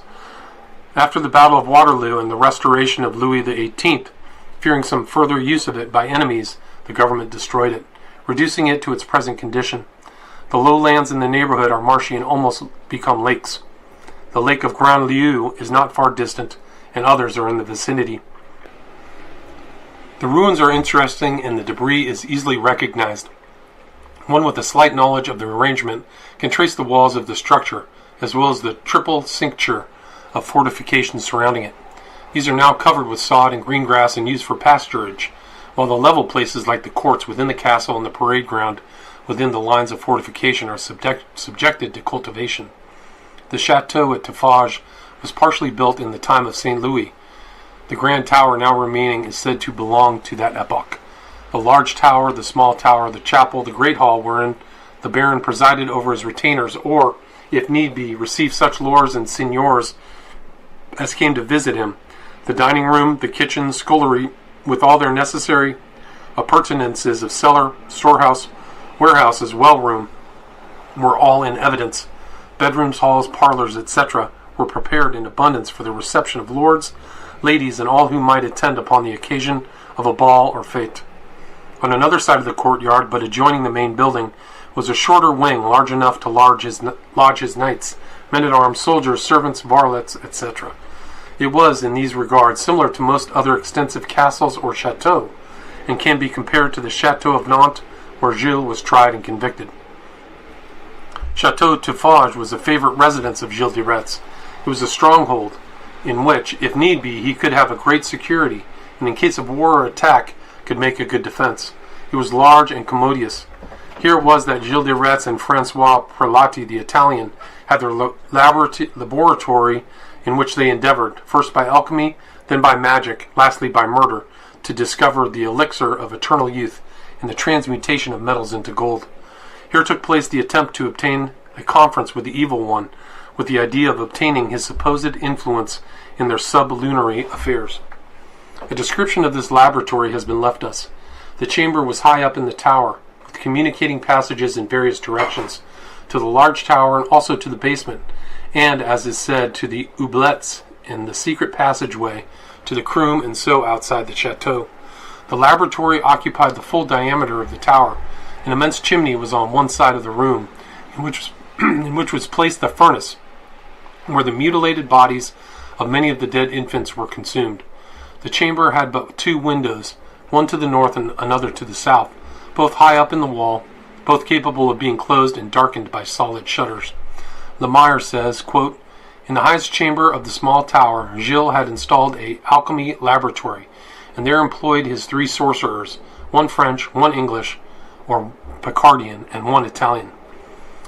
And he describes with minutest detail the apparatus employed, quote, "What Gilles desired was that Prelati should make gold, whether by science, by magic, by the intervention of the devil, and by these means united. He attempted the transmutation of metals into gold. He distilled into retorts different liquids destined to dissolve the mineral substances after certain formulas of magic repeated under the invocation of demons. Prelati declared to Gilles that to make these operations successful required the addition of the hearts, hands, or eyes, but above all the blood of young children. The blood was to be used in tracing the magic circles and figures." Lemire believes that Prelati employed the secrets of chemical art, sulfur and phosphorus, and similar substances, in forming fiery serpents to deceive Gilles. Quote, "Frogs and serpents, inoffensive but frightful in appearance, a leopard which was naught else than a large dog with bristling hair, cries of beasts, groans, sounds of trumpets, these were the apparatus employed in the scenes of invocation." Then he tells how to furnish victims for these magicians. Gilles carried on his abduction of children, choosing the little peasants who would not be missed, or whose parents would not be likely from poverty to pursue the search. Apparently the first step, at least the first step made public against Gilles de Retz, charging him with crime, and the first paper forming part of the ecclesiastical record in the archives of the Department of Loi Inférieure, is the, quote, "declaration of infamy against Gilles de Retz by the Bishop of Nantes, July 30th, 1440, unquote. It was in Latin. Quote, "To all of whom these present letters shall come, Jean, by the permission of the Holy Apostolic See, Bishop of Nantes, with full assurance of salvation through our Lord and Savior, salute those present. We hereby make known, by visiting in person the parish of the Holy Mary of Nantes, in which is built the house or chateau vulgarly called La Suze, the frequent habitation of Gilles de Retz hereinafter described, a parishioner of this church and of other parish churches designated further on. Upon public rumor and the numerous reports that have come upon us by the denunciatory clamor of Agatha, wife of Denis de la Mignon of Donnet, widow of the defunct Reginald Donnet of Saint-Marie, of Jean Goubert and his wife Saint Vincent, of the widow Kerguin of Saint Croix, Nantes, of Jean, wife of Jean Darel, near Nantes, and Theophanie, wife of Charpentier of Saint Clement, outside the walls, fortified by the depositions of the synodical witnesses of these churches, and by men who, thanks to their probity and their well-known prudence, are above suspicion, and who, in the course of our pastoral visit in the same churches, we ourselves have interrogated with the greatest care upon the facts below indicated, and of still others pertaining to the duty of the bishop in his pastoral visits, we have discovered, and the depositions of the witnesses have proved to us, among other things, that Gilles de Retz, our subject and justiciable, by himself or by certain men his accomplices, has strangled, killed, and inhumanely massacred a very large number of infants, that he has committed upon them crimes against nature, that he has made or has caused to be made numerous horrible invocations of demons. He has made them to sacrifices and offerings, and has passed a compact with them, without counting other crimes, numerous and enormous, all of which belong within our jurisdiction, and finally by several other visits made by us or by the commissary acting in our name, we know that Gilles de Rais has perpetrated and committed these crimes and still others within the limits of our diocese, for which cause he was and is now, and publicly for the knowledge of all, rendered infamous towards all grave and honest men, and to that end, that no person shall have doubt upon this subject, we have ordained and fixed, or caused to be fixed, our seal to these present letters, given at Nantes the day before the last of July, in the year of our Lord, 1440, by the command of Monseigneur Bishop of Nantes. It does not appear that this declaration of infamy was ever made known to Gilles de Rais. It was made by the Bishop of Nantes in accordance with his ecclesiastical right and duty. It had, from early Christian times, had been the duty of the bishops of the Church to make episcopal visits throughout their respective dioceses. By the capitularies of Charlemagne and Carloman, it became the bishop's right, if not his duty, to listen to any complaints of the common people. This was in the nature of an inquest by church authority into the crimes of high or powerful persons, or into public scandals which were without other rectification. The proceeding might be likened to an ecclesiastical grand jury. It was, like that of the grand jury, a secret inquest, inquisitio famae, and in this particular instance, establishing the infamy of Gilles, it opened against him the inquisitory proceeding according to the rule. This declaration of infamy made by the bishop and based upon the complaints he had received and scandals he had heard during his episcopal visit was the beginning of the prosecution against Gilles. The secret investigation doubtless continued and culminated in the citation of the bishop to Gilles de Rais, September 13th, to appear on September 19th and answer the charges. After the preamble and declarations of the requisite power and authority, and his knowledge of the crimes of Gilles and the public clamor, called in the official document Hurlement Ululoantium, the bishop proceeds, quote, "For these causes we will no longer hide the monstrous things, nor will we allow heresy to develop itself, that heresy which, like a cancer, devours everything, if it is not promptly extirpated, even to the last root. Farther than that, we would apply a remedy as prompt as it is efficacious. Therefore we enjoin you, all and singular, and to those of you in particular to whom the present letter shall come, immediately and in a definite manner, each for himself and without counting the other, without depending upon the care of any other, to cite before us or before the official of our cathedral church, on Monday, the fete day of the exaltation of the true cross, September 19th, Gilles, as aforesaid, designated the Baron of Retz, to submit to our authority and to accept our jurisdiction. We ourselves cite him by these letters to appear before our bar to respond to the crimes that are laid upon him. Execute therefore these orders, you and each of you, and every one of you, cause them to be executed.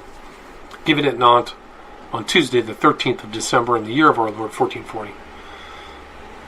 Whether the Bishop of Nantes had, in his official capacity, already established a permanent ecclesiastical court for the trial of such cases as might properly be brought before it, does not appear, nor whether he had the necessary paraphernalia of officers such as prosecutors, clerks, record keepers, and an executive officer to serve processes, maintain order, etc., as would be usual and necessary in all regularly established courts. So it is not known whether the executive officer charged with the service of this writ was a regular officer or only one appointed for this occasion, but it abundantly appears that one Robert Guillaume, a notary of Nantes, received the writ for execution, and that in this matter he acted as executive officer for the bishop.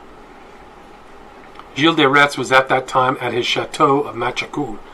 Robert Guillaume took his aide Jean L'Abbe, a captain in the service of the Duke of Brittany, with a number of his troop, and together they repaired to Machacoul for the purpose of arresting Gilles on the warrant of the bishop. There has been some discussion over the part taken in the affair by the Duke of Brittany himself, and how far the proceeding met his approval, and how far he stood ready to give aid and assistance in carrying out the purpose of the bishop. Michelet asserts that the Duke of Brittany was highly favorable to the accusation, that he was delighted at the opportunity to thus strike at a Laval, and he ascribes this to the fact that the Laval family, though related to the Montforts, of which the Duke was one, had formed against him an opposition, the intention of which was to deliver Brittany to France. There can be but little doubt that the Duke of Brittany was entirely favorable to the bishop. They were near relatives and good friends. They had always stood together, and though the bishop never had any dispute with Gilles de Rais, yet the Duke frequently had. The Duke had already foreseen the waning fortune of Gilles, and stood ready to profit by it. He had refused to make publication in Brittany of the decree of interdiction of the king, for the sake of the opportunity which might accrue to obtain good bargains in purchasing the property of Gilles. It is scarcely possible, dependent as he must have been upon the Duke and his government, and the power and force of the secular arm for the execution of any decree that might be passed, that the Bishop of Nantes would proceed against so powerful a baron as Gilles, the Dean of the nobility of Brittany, Marshal of France, and Lieutenant General of the Duke's army, and enter upon an undertaking so gigantic, so fraught with danger, and so easy to miscarry, without having first consulted with, and obtained the approval and favor of his sovereign, with a promise of material assistance and governmental aid in case of need. This understanding between the bishop and the duke is established by the outcome of the process. We see that in every step the bishop not only received countenance and favor at the hands of the duke, but that he could be relied upon to furnish the necessary strong arm for the execution of the bishop's writs and decrees. Armed with the writ and warrant of arrest, Robert Guillaume and Jean l'Abbe proceeded to Machecoul with their troop of soldiers. What was their reception? Would they be successful in their undertaking and bring the mighty Baron de Retz back to Nantes as prisoner? Would he yield to the mandates of the law, obey the command of the bishop, and surrender himself as prisoner? He had a chateau, a veritable stronghold, and he had his army of retainers within it. He could divide both Robert Guillaume with his writ and Jean l'Abbe with his escort, but would he do so? Would he resist or would he yield? Michelet passes the highest encomiums upon this little band, whose intrepidity and courage he lauds as though it was a leading of a forlorn hope, for its devotion to duty in entering upon so dangerous a procedure as this arrest. There does seem, however, to have been any reasonable apprehension of danger. If Gilles resisted arrest, he would simply remain within his castle, refuse to open his gate, and bid defiance to the officers. They would then return to Nantes and report their failure, and what would be done further was a matter for their superiors, the authorities of the kingdom. There may have been speculations as to what moved Gilles to surrender, but no one can tell with certainty what thus influenced him. He had three alternatives: resist arrest and fight it out with the authorities, drive back the officers, then flee the country, or submit to arrest. To shut himself up in his castle and resist arrest would bring down the entire power of the kingdom. He would be excommunicated by the church and besieged by the Duke's army. There was little prospect of success in that direction. Flight would be a confession of guilt. While he would have to leave everything behind, it would be practically impossible for him to take his fortune or even any considerable amount of valuables with him, and he would soon become poverty-stricken and an outcast. It is more likely that he pursued the conservative course of submitting to arrest, trusting to his rank, fortune, power, and the law's failure to make proof against him, hoping by these to evade conviction. That he was technically guilty of both heresy and sacrilege there could be but little doubt, and it appears that he had greater fear of these charges than of the others. When he found these were not to be pressed, and that he was to be charged with the abduction of infants, he may have felt stronger in the knowledge that he had never personally committed these crimes, and that they could not be directly proved against him. It is to be remembered that these offenses had been running for 8 years, that they had been committed in all parts of the country, always in isolated places, east, west, north, south, and Gilles may have come to the conclusion during the long series of years that whatever might be proved against his accomplices and active agents, nothing could ever be proved against him. And now, as he must make a decision immediately upon the arrival of Robert Guillaume and his warrant, Gilles may have felt the shortest and easiest way was the best. Partially, then from pride, from policy, from bravado, and in the belief that he would be able to defeat his adversaries in their proofs, he gave orders to lower the bridge, to raise the portcullis, and to open the gates of the castle. Submitting himself to arrest, he is reported to have said, quote, "I have always had the design to become a monk, and here comes the abbé, to whom I now engage myself." Robert Guillaume and Jean l'Abbe made search of the castle. Prelati, Poitou, Henriette were arrested with Gilles at the chateau, Blanchette was taken in the town, but most of the retinue of Gilles escaped. Then the escort of Jean l'Abbé put themselves in order of march, guarding their prisoners. Arrived at the chateau of Nantes, the gates were open, and Gilles de Rais, the dean of the barons of Brittany, marshal of France, and his party were conducted within its heavy walls as prisoners and malefactors. Gilles was assigned one of the upper chambers in the tour neuve of the chateau, and here he remained during the trial, until the last day, when he was probably placed in the condemned cell. His accomplices were not treated with the same consideration, but were thrown pell-mell into the common prison of the castle.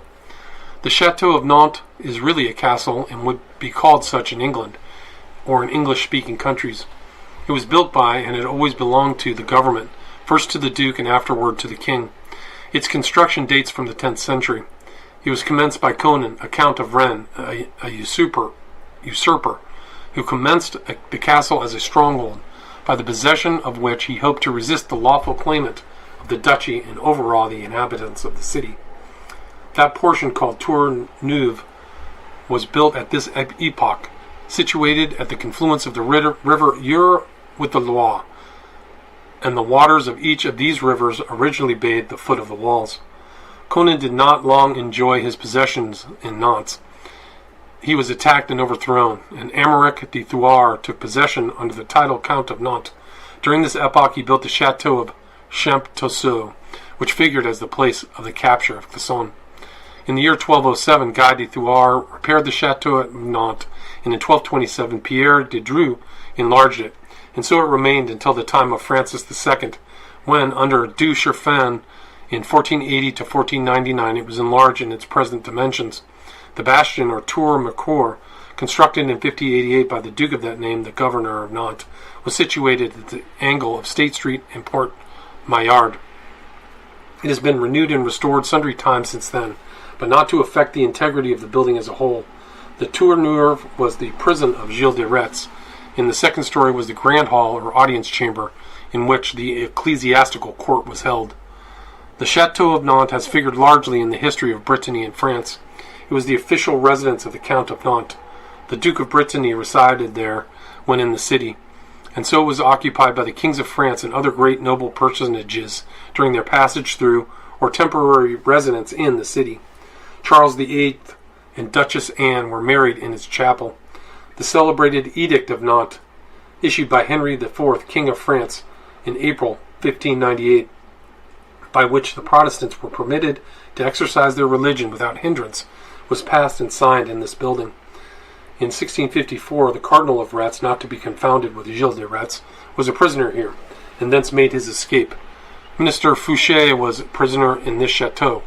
Madame Sévigné was also held here in 1648, and in 1842, the Duchess of Berry was also prisoner in this chateau. Chapter 5. Gilles' trial before the Ecclesiastical Tribunal. The Ecclesiastical Tribunal, record in the archives of Loi Inférieure. The trial, his confession, judgment, and sentence. The ecclesiastical trial against Gilles de Rais was of course conducted by the bishop. He was the representative of the church in the diocese, and he alone had the authority to act. His name was Jean de Malstroit. He was originally bishop at Saint Brouec, but he had been bishop of Nantes since 1419. He called as his assistants in the trial, to aid by their counsel and advice, the bishops of Mons, of Saint Brieuc, of Saint Lô, one of the officials of the church at Nantes, and with them Pierre de la Hospital, president of the High Court of Brittany, whose aid was asked to represent the civil law and to direct the charges, the witnesses, and the debates in such manner that they should come within the civil law. 3 of the notaries of Nantes were made clerks, with a foreign assistant. Robert Guillaume was the executive officer, that is to say, the sheriff or bailiff of the court. The prosecuting officer appointed by the bishop was William Champollion, the curé of St. Nicholas at Nantes. It has been said that the bishop, for a considerable length of time, had been receiving and hearing complaints and charges against Gilles de Rais, and that especially during the last month he had been investigating their truth. In this he was aided by the aforesaid William Champollion, who would thus have been entirely familiar with the charges against Gilles de Rais.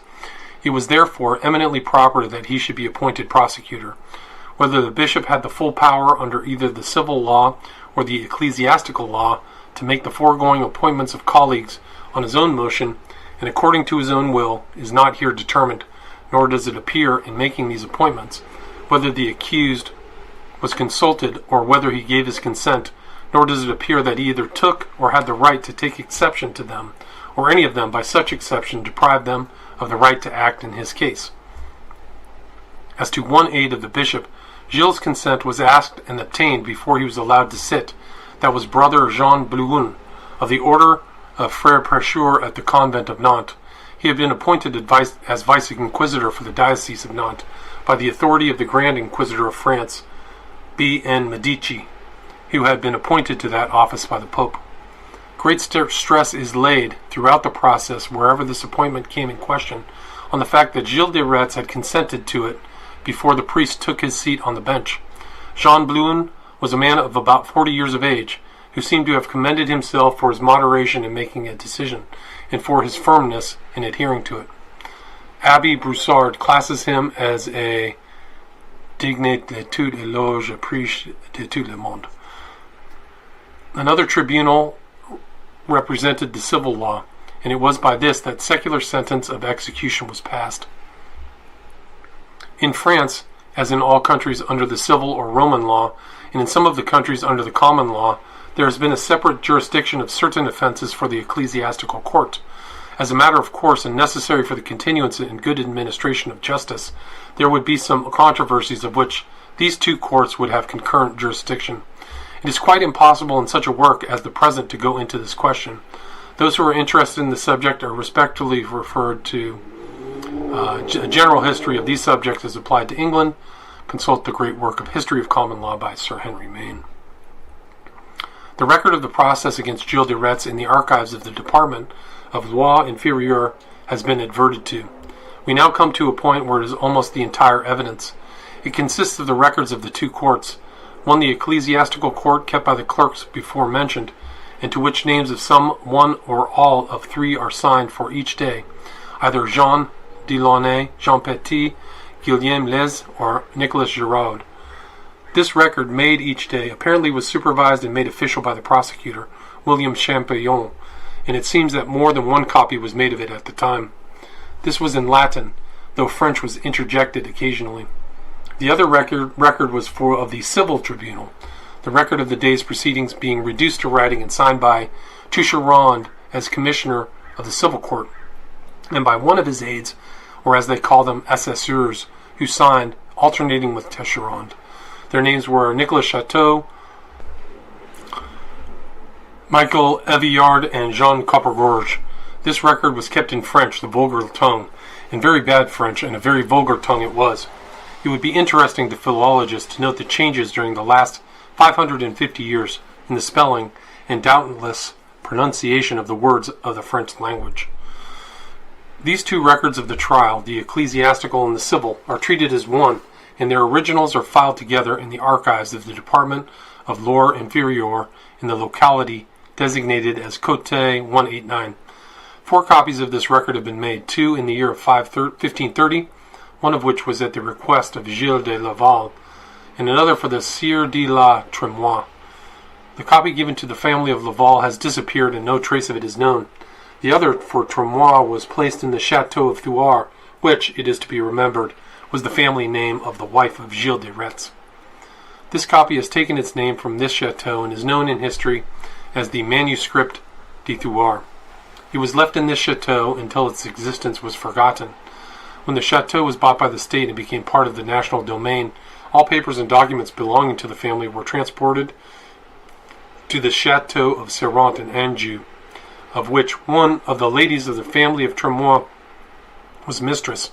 This copy of the record was in a pile of documents, tossed pell-mell and without order, and here Monseigneur Marchequet, the archivist of the Department of Maine-et-Loire, discovered it.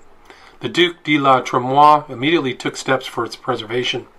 This record was on parchment like the original and comprises 420 pages, of which 303 in Latin are the record of the ecclesiastical trial. The last 808 pages constitute the record of the civil tribunal and are in French. 2 other copies have been made in modern times, one for the Bibliothèque Nationale, Paris, made under the Second Empire, and one for the Public Library at Carpentras, both of which have been certified as true. The author procured a photograph of an open page from the original ecclesiastical record in the archives at Nantes. It was made on his personal application while he was consul of the United States at Nantes. These records will be explained in this work, and upon their foundation rests the entire history of Gilles de Rais. Without this record or its copies, the true story of Bluebeard could not be written. Michelet, in his description of the arrest and trial of Gilles de Rais, depends on 2 manuscript copies, which he mentions in a note. One in the Bibliothèque Royale, the other communicated to him by M. Louis Dubois. The warrant of arrest of Gilles de Rais was signed by the bishop on the 13th of September, 1440. He was executed the next day, the 14th, and on that day Gilles was thrown in prison. On the 19th, 5 days after, he was brought before the bishop in the great hall of the Tour Neuve in the Château at Nantes. No information has been prepared, no indictment filed. The prosecutor informed Gilles that he was charged with the crime of heresy and asked if he was willing to be tried before the ecclesiastical court, to which he consented, and added, with a defiant air of full assurance, that he would recognize in advance any other ecclesiastical judges, as he had a great desire to clear himself of such accusation in the presence of any inquisitor. It was on this occasion that the Bishop of Nantes called to his aid an auxiliary judge, Jean Blouin of the Order of Frères Prêcheurs, the vice-inquisitor of the faith for the Diocese of Nantes. And then, this business having been brought to a close, the session was adjourned until the 28th of September, when the witnesses would be heard. On Wednesday, the judges met, not in the great audience chamber, but in the hall below. It was and is the custom of the prosecution of criminal cases to have the investigation of the witnesses before either the court or some high officer of justice prior to the public and official trial. In this investigation, the procedure corresponds in some degree to that of our grand jury, or more properly before the prosecuting attorney as well as the presiding judge. The inquest made by the Bishop of Nantes, and with him his present prosecuting attorney, William Champollion, during the summer proceeding had been secret. The witnesses have been called up separately and examined privately, but on this occasion the session was open, at least to all witnesses, and as Michelet describes them, quote, "A cloud of witnesses, poor people, came up single file, crying and sobbing, while they recounted the details of the abduction of their children. Their cries and tears added to the horror of the crimes which they recounted, and showed the great sorrow and grief to which they had been subjected, and the terrors through which they had passed." The following is a record of this session and the depositions of the witnesses heard. Quote, "The register in this case and cases of faith, in the presence of the Reverend Father in Christ, Lord Jean de Malestroit, Bishop of Nantes, and Brother Jean Blouin, Vicar of Father Guillermus Marici, the Inquisitor mentioned below, against Gilles de Rais, soldier, lord, and baron of the same place, under accusation. In the name of the Lord, Amen.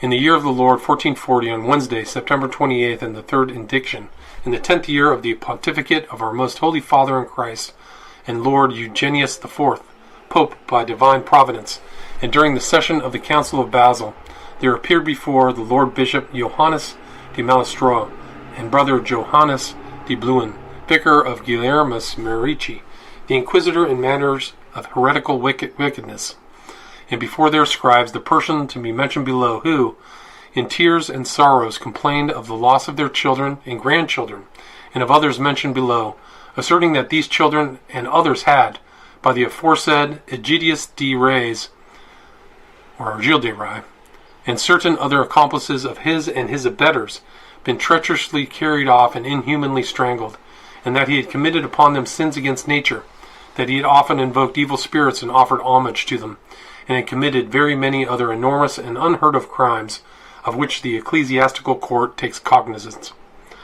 Of whom the first complainant is Agatha, the wife of Denis de la Mignon, of the parish of Holy Mary of Nantes, stating that a certain Colin, her grandchild, the son of Guillermus Avril, about 20 years of age, small of stature and white of face, having on one ear a birthmark, in the year of 1439, in the month of August or thereabouts, on a Monday morning early went to the house commonly called La Suze in the city of Nantes, belonging to and occupied by Baron de Rais, or Gilles de Rais. And afterwards she did not see the aforesaid Colin, nor did she hear anything about him until a certain Perina Martini, alias La Meffray, was arrested and shut up in the prisons of the secular court of Nantes. After this arrest, she says that she heard it said by many that very many boys and innocent children had been carried off and killed by Gilles de Retz. She does not know to what purpose. Likewise, the widow of Reginald Donnet of the parish of Holy Mary of Nantes also complained that Jean, her son, and son of aforesaid Donnet, used to frequent the house of de la Suze in the city of Nantes.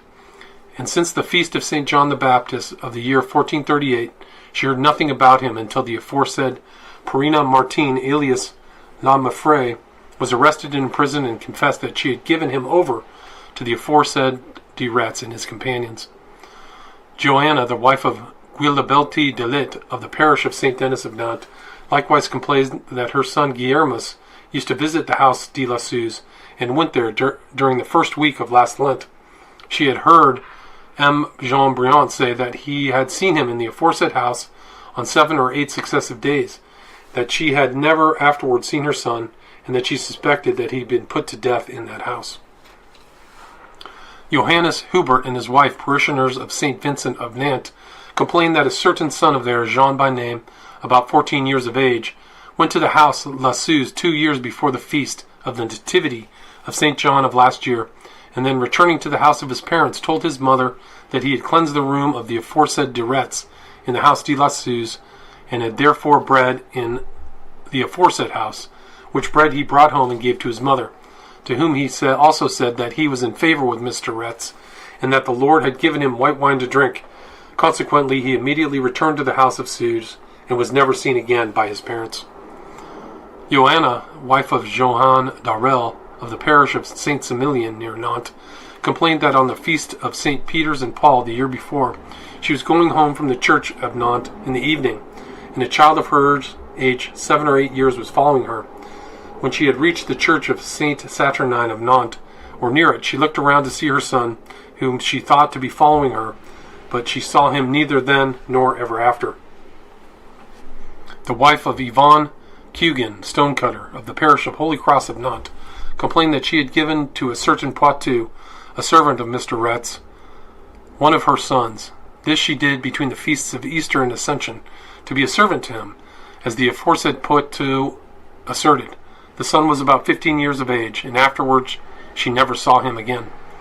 Theophania, the wife of Eton Charpentier, butcher, of the parish of Saint Clement near Nantes, complained that Peter, the son of Ionette Delige, the grandchild of the complainant, 10 years old or thereabouts, was lost 2 years ago, and from that time nothing was heard of him until the aforesaid Perina Martini, alias La Pelaison, nicknamed La Meffray, confessed, as is said, that she had given him to the followers of Gilles de Retz.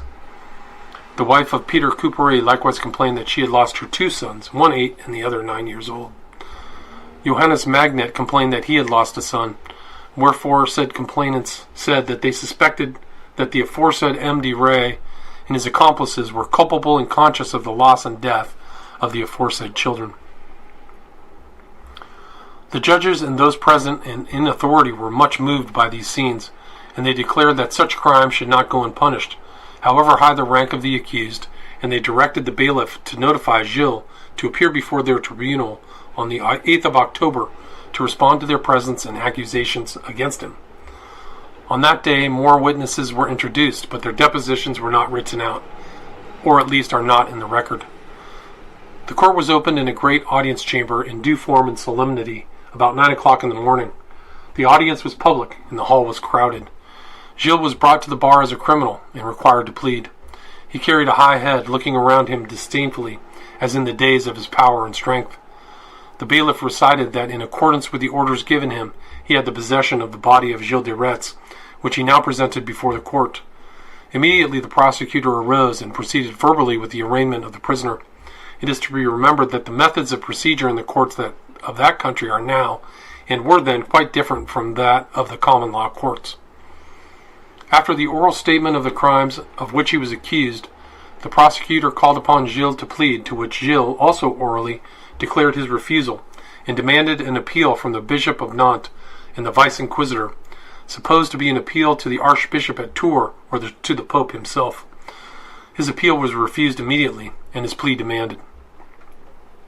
Michelet, in the History of France, justifies Gilles in his refusal to plead and demand for an appeal. For, he says, one cannot deny that the judges before whom Gilles was to be tried were his enemies. Gilles seems, in making these demands, to have intended to use the law's delay more than to have had any special hope of being sustained by the higher courts.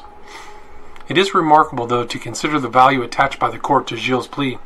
It was evident that when he did plea, it would be a plea of not guilty, but this seemed to have had no effect upon the judges or upon their course of procedure.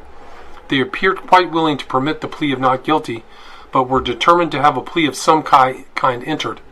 It would be curious to trace the causes of this solicitude on the part of the judges. The filing of the plea may have been required for some purpose deeper than the appearance would indicate. Possibly it stood in the stead of the present rule of law that requires the criminal to be arrested and brought before the court in order to give it jurisdiction. True, the party can, in France, be tried in his absence and convicted in contumacion. But this can only be done after the party shall have been arrested and filed his plea. In murder trials, no conviction can be had in court of any civilized country until the proof shall be made of the corpus delicti. It would appear as though the importance of this plea was that it should be an evidence of the presence of the prisoner before the court. It may have been, in the eye of the law, a synecdoche, where a part stood for the whole, a plea standing for the evidence of arrest and presence of the prisoner before the court, which was necessary to give it jurisdiction of the case. However this may have been, the court manifested great determination to obtain the plea from Gilles. They gave him some days to consider the matter, but he replied at once that, quote, "None of the articles which you have presented against me are true, except two things therein charged: the baptism that I have been received, and the renunciation which I have sworn against the demon, his pomp and his works. I am now, and have always been, a true Christian." Upon the receipt of this answer and the defiance, the prosecutor became indignant. He offered his oath to support each and every one of the articles he had presented. Turning to Gilles, he demanded that he make the same oath, and in the same manner, that is, between the hands of the bishop and the vice inquisitor. This was demanded of him 4 different times. He was begged, pleaded with, implored, threatened, menaced with the excommunication, but he remained strong in his refusal. What a strange thing is human nature. This man had committed the most fearful, inhuman, and base crimes against the innocent and defenseless. And yet, when brought to the bar of trial, he insisted that he was a true Christian, and whatever else he might do or have done, he stood firm in his resolve not to take a false oath. He could commit murder times without number, and he seemed to consider the punishment for this relating only to the body. A false oath taken before God seemed to him to carry its punishment into the next world and to imperil his soul through eternity. He was willing to commit murder, but he was afraid to commit perjury. The hearing was postponed until the 11th of October to give the prosecutor time to prepare the information which should serve as an indictment and which had not yet been formally presented nor made a matter of record. In the meantime, public attention must have been greatly attracted to the proceedings as they were progressing, and invitations went out to all persons who had lost children by abduction within the specified time and who had reason to suppose the crime could be laid to Gilles or his accomplices to present themselves before the court and make their complaints. Lemaire relates this incident, quote, "On the 10th of October, a herald at arms of the Duke of Brittany, bearing his livery, sounded the trumpet 3 times before the chateau, and then, in a loud voice, demanded that any person having knowledge of the affairs of Gilles de Rais was summoned to appear before the court and tell what he knew under pain of fine and imprisonment. No person responded to this appeal." So great was the number appearing the next day in response to this notification that the court was unable to proceed with the trial, and consumed the 11th and 12th in its inquest, hearing and recording complaints of the many witnesses. As we have seen, these witnesses were presented before the judges, interrogated, and their statements taken down in the form of depositions, to the end that they might be included in the information against the prisoner. On October 13th, Having finished this work, the court had the prisoner brought before it. The session of the court was held in public. The bench appears to have been filled with ecclesiastical dignitaries, many of them bishops from the neighboring dioceses, with lawyers and judges, while below an immense pressing, pushing, exasperated crowd of bereaved parents and friends filled with emotion added much to the excitement by their declarations of the losses they had sustained by the abduction of their dear children, and who filled the room with their cries against the perpetrator of the crimes by which they had been robbed of their loved ones. The hour for opening was, as usual, 9 o'clock. The first business was a return to the question of the plea to be filed by the accused. Gilles refused with great hauteur than before, and pushed his refusal disdainfully, ending by becoming abusive of the judges and officers of the court, and conducting himself in a highly improper and insulting manner. The following extracts are from the verbal process of the audience. Quote, on the above-mentioned Thursday, the 13th of October, there appeared in the court before the Lord Bishop of Nantes, the aforesaid promoter, asked the aforesaid Gilles de Rais, the accused, whether he wished to reply to the positions and articles against him, or whether he wished to say anything against them, or to take any exception to them. He answered with pride and haughtiness that he wished to give no answer to the positions and articles, asserting that the aforesaid lords, the bishop and vice-inquisitor, were not his judges, that he appealed from them, speaking irreverently and improperly. Moreover, the aforesaid Gilles de Rais accused and then said that the aforesaid lords, the Bishop of Nantes and the brother Jean Blun, the vicar of the aforesaid inquisitor, and all other ecclesiastical men were guilty of simony and were ribalds, and that he would rather be hanged by the neck than to answer before such ecclesiastics and judges, feeling it a grievance to have to appear before them. And finally, addressing the Lord Bishop, he said in the vernacular, Je ne ferai rien pour vous comme évêque de Nantes.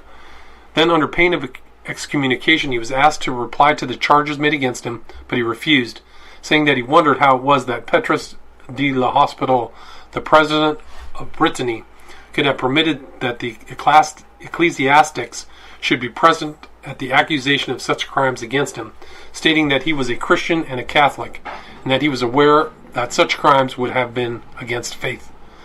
Then he was formally excommunicated, and it was decided to proceed with the trial, paying no attention to his declaration that he had appealed, since such appellation was merely in verbal declaration and not in writing, and since the enormity of the crimes of which he was accused demanded immediate attention. No progress was made during the day, and the court was adjourned until the morrow, when the information would be completed and formally lodged against the accused. The criminal proceedings in France, while different from those under the common law, yet still have some analogy therewith. There was no grand jury, but in its stead is an officer now called juge d'instruction. In this court, no such special officer seems to have existed, but the duty of the examining of witnesses, as done by the grand jury in the United States, was performed by the court itself, aided by the prosecutor. Instead of an indictment charging the crime as under the common law, an information is filed. The information is signed and presented in court by the prosecutor, while being prepared is entirely within his control. He has, under the law, the power of our grand jury of charging or refusing to charge crimes. Therefore, the indictment is his. This information, instead of simply charging the crime directly, and in legal language, sets forth the history of the case, the jurisdiction of the court, and the attending circumstances of the crime charged, and ends with the usual prayers for conviction and punishment.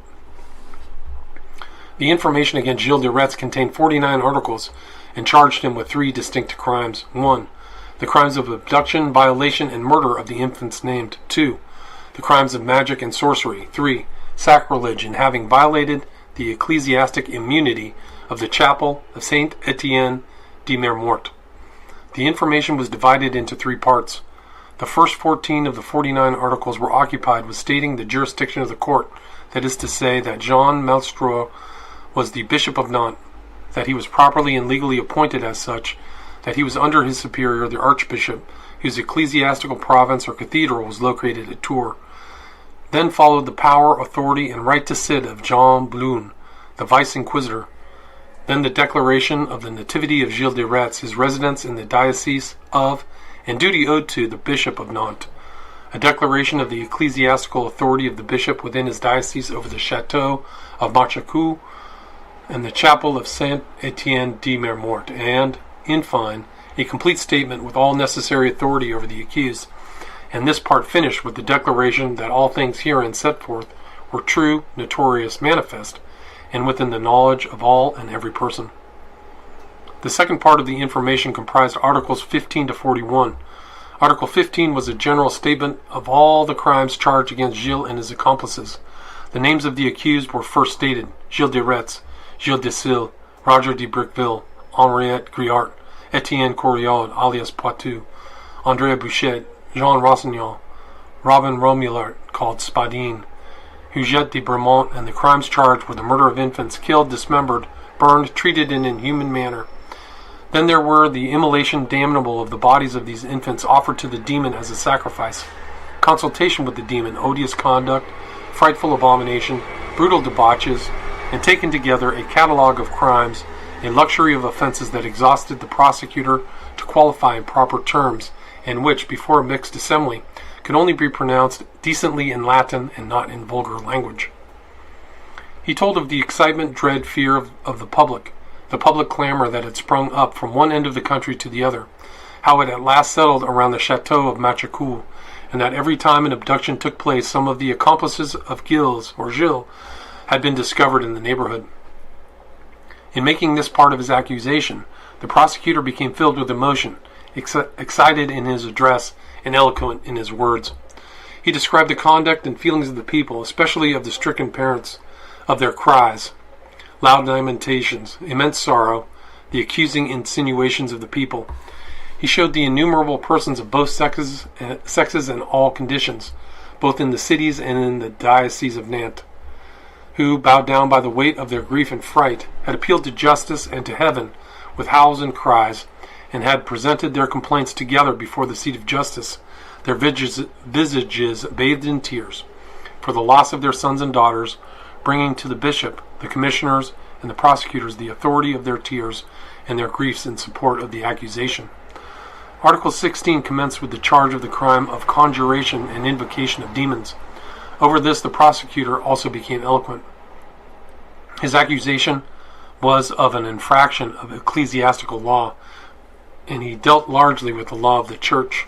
His charges abounded in quotations from the Bible, the 4th and 39th Psalms, adjurations from holy men, and was filled with many brave and eloquent words in description and denunciation of the abominable crime of black magic, conjuration, and sorcery. He takes up the Italian priests from their respective places in their native country, and brings them along until they are joined to Gilles in Brittany. In the articles alleging crimes against infants, in Article 27 the accusation says, and the number of victims is upward of 140, possibly more. The articles of the accusation following set forth details of all these horrors, the action, conduct, and aid of the familiars of Gilles and his accomplices, when, where, for whom, and by whom the infants were taken, and their respective fates. These were all set forth in great detail and with great particularity, and Article 41 closes with the words, quote, "These are the crimes which make Gilles de Retz infamous, a heretic, an apostate, an idolate, and a relapse."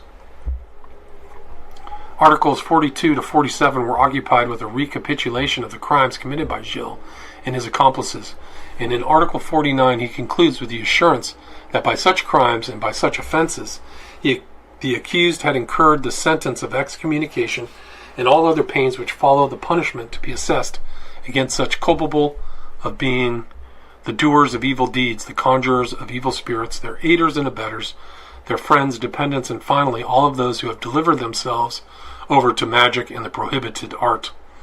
That the accused had fallen into heresy, that they were guilty of relapse, that they had offended the majesty of God, which was indefinitely worse than the offense against the priests.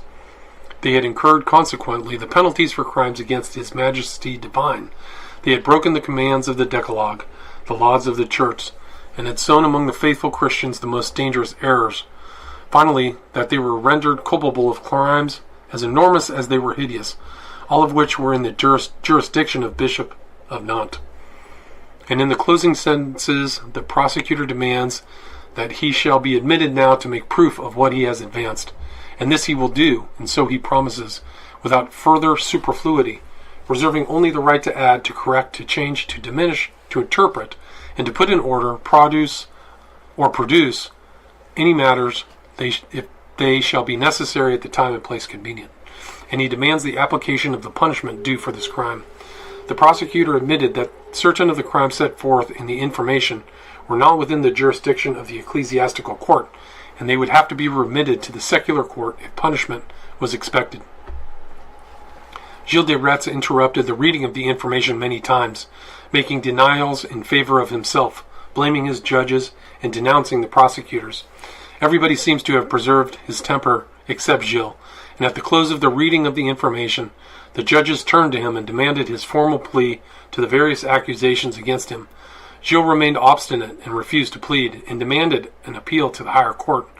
His conduct during the reading was such as to destroy any sympathy the judges may have had.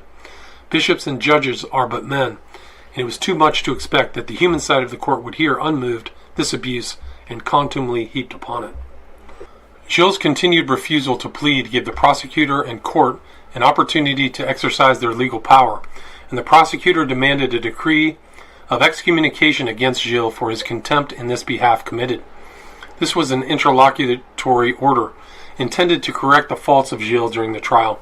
It was useless to imprison him, for he was already a prisoner. It was useless to threaten him with any other pains or penalties applied to his physical body.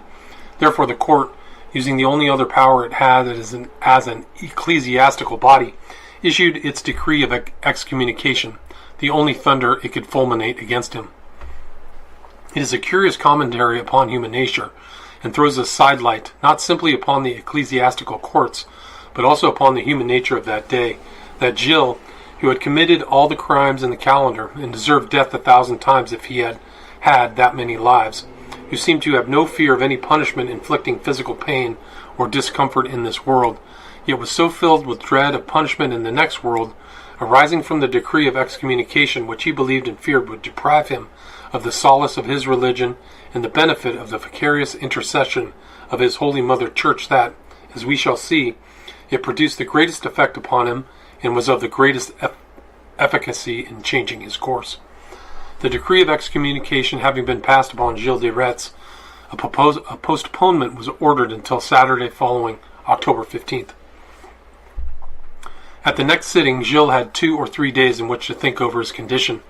Brought to the bar, the court put to him the original question: "How do you recognize us as your legitimate judges?" To which question, to the surprise of everyone who heard him, Gilles, who had heretofore been so proud and disdainful in all his refusals to respond affirmatively to this question, spoke out, quote, "Yes, I recognize the court as at present constituted. I have committed crimes, and they have been within the limits of this diocese," unquote. With words of humility and regret, his voice broken with emotion, with tears in his eyes, he demanded pardon of the bishop and vice-inquisitor for the words he had spoken so harshly against them. The bishop, who had heretofore been dignified, reserved, severe, as became a judge in the trial of a case, on hearing these words of submission and request for pardon, turned the other side of his character toward the repentant. He then became the priest whose duty was to pardon, comfort, and console erring and sinful men. But when Gilles prayed that his decree of excommunication be revoked, that he should be readmitted to the fold of the church, and again be given the comforts of his religion, the bishop granted the prayers and received him again into the church, giving him words of comfort and good cheer. When this scene was finished, the prosecutor asked for the progress of the trial in the usual way. Gilles raised no objection, and expressed his willingness to enter his plea and take oath to speak the truth in all things whereof he was accused.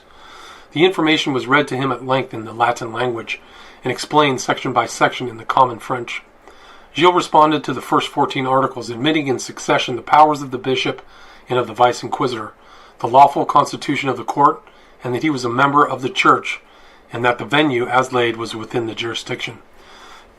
Being further interrogated, he, however, denied all dealings with the evil one, all performances of magic, all attempts at sorcery, or that he had ever, either by himself or by another, sought to have communication with the evil one, or to invoke his power in any way in order to obtain riches, power, or long life.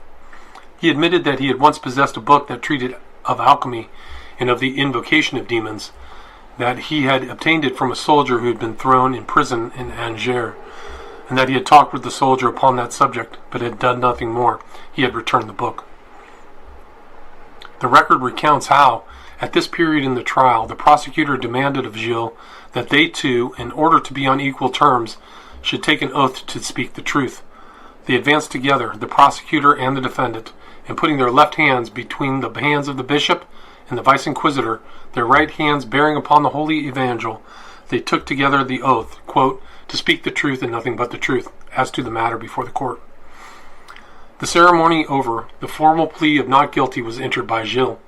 Then came the introduction of witnesses, who were Henri Griard, Etienne Corriaud, alias Poitou, Francois Prelati, de Monte Cativo, Eustache Blanchet, Etienne of Saint-Malo, Stephanie Etiennette, widow of Robert Blanchet, and Perrine Martin, surnamed La Meffray. They were all brought to the bar by Robert Guillaume, the bailiff, and appeared on the side of the prosecutor and against the defendant. The oath which the witnesses took is given in substance in the record.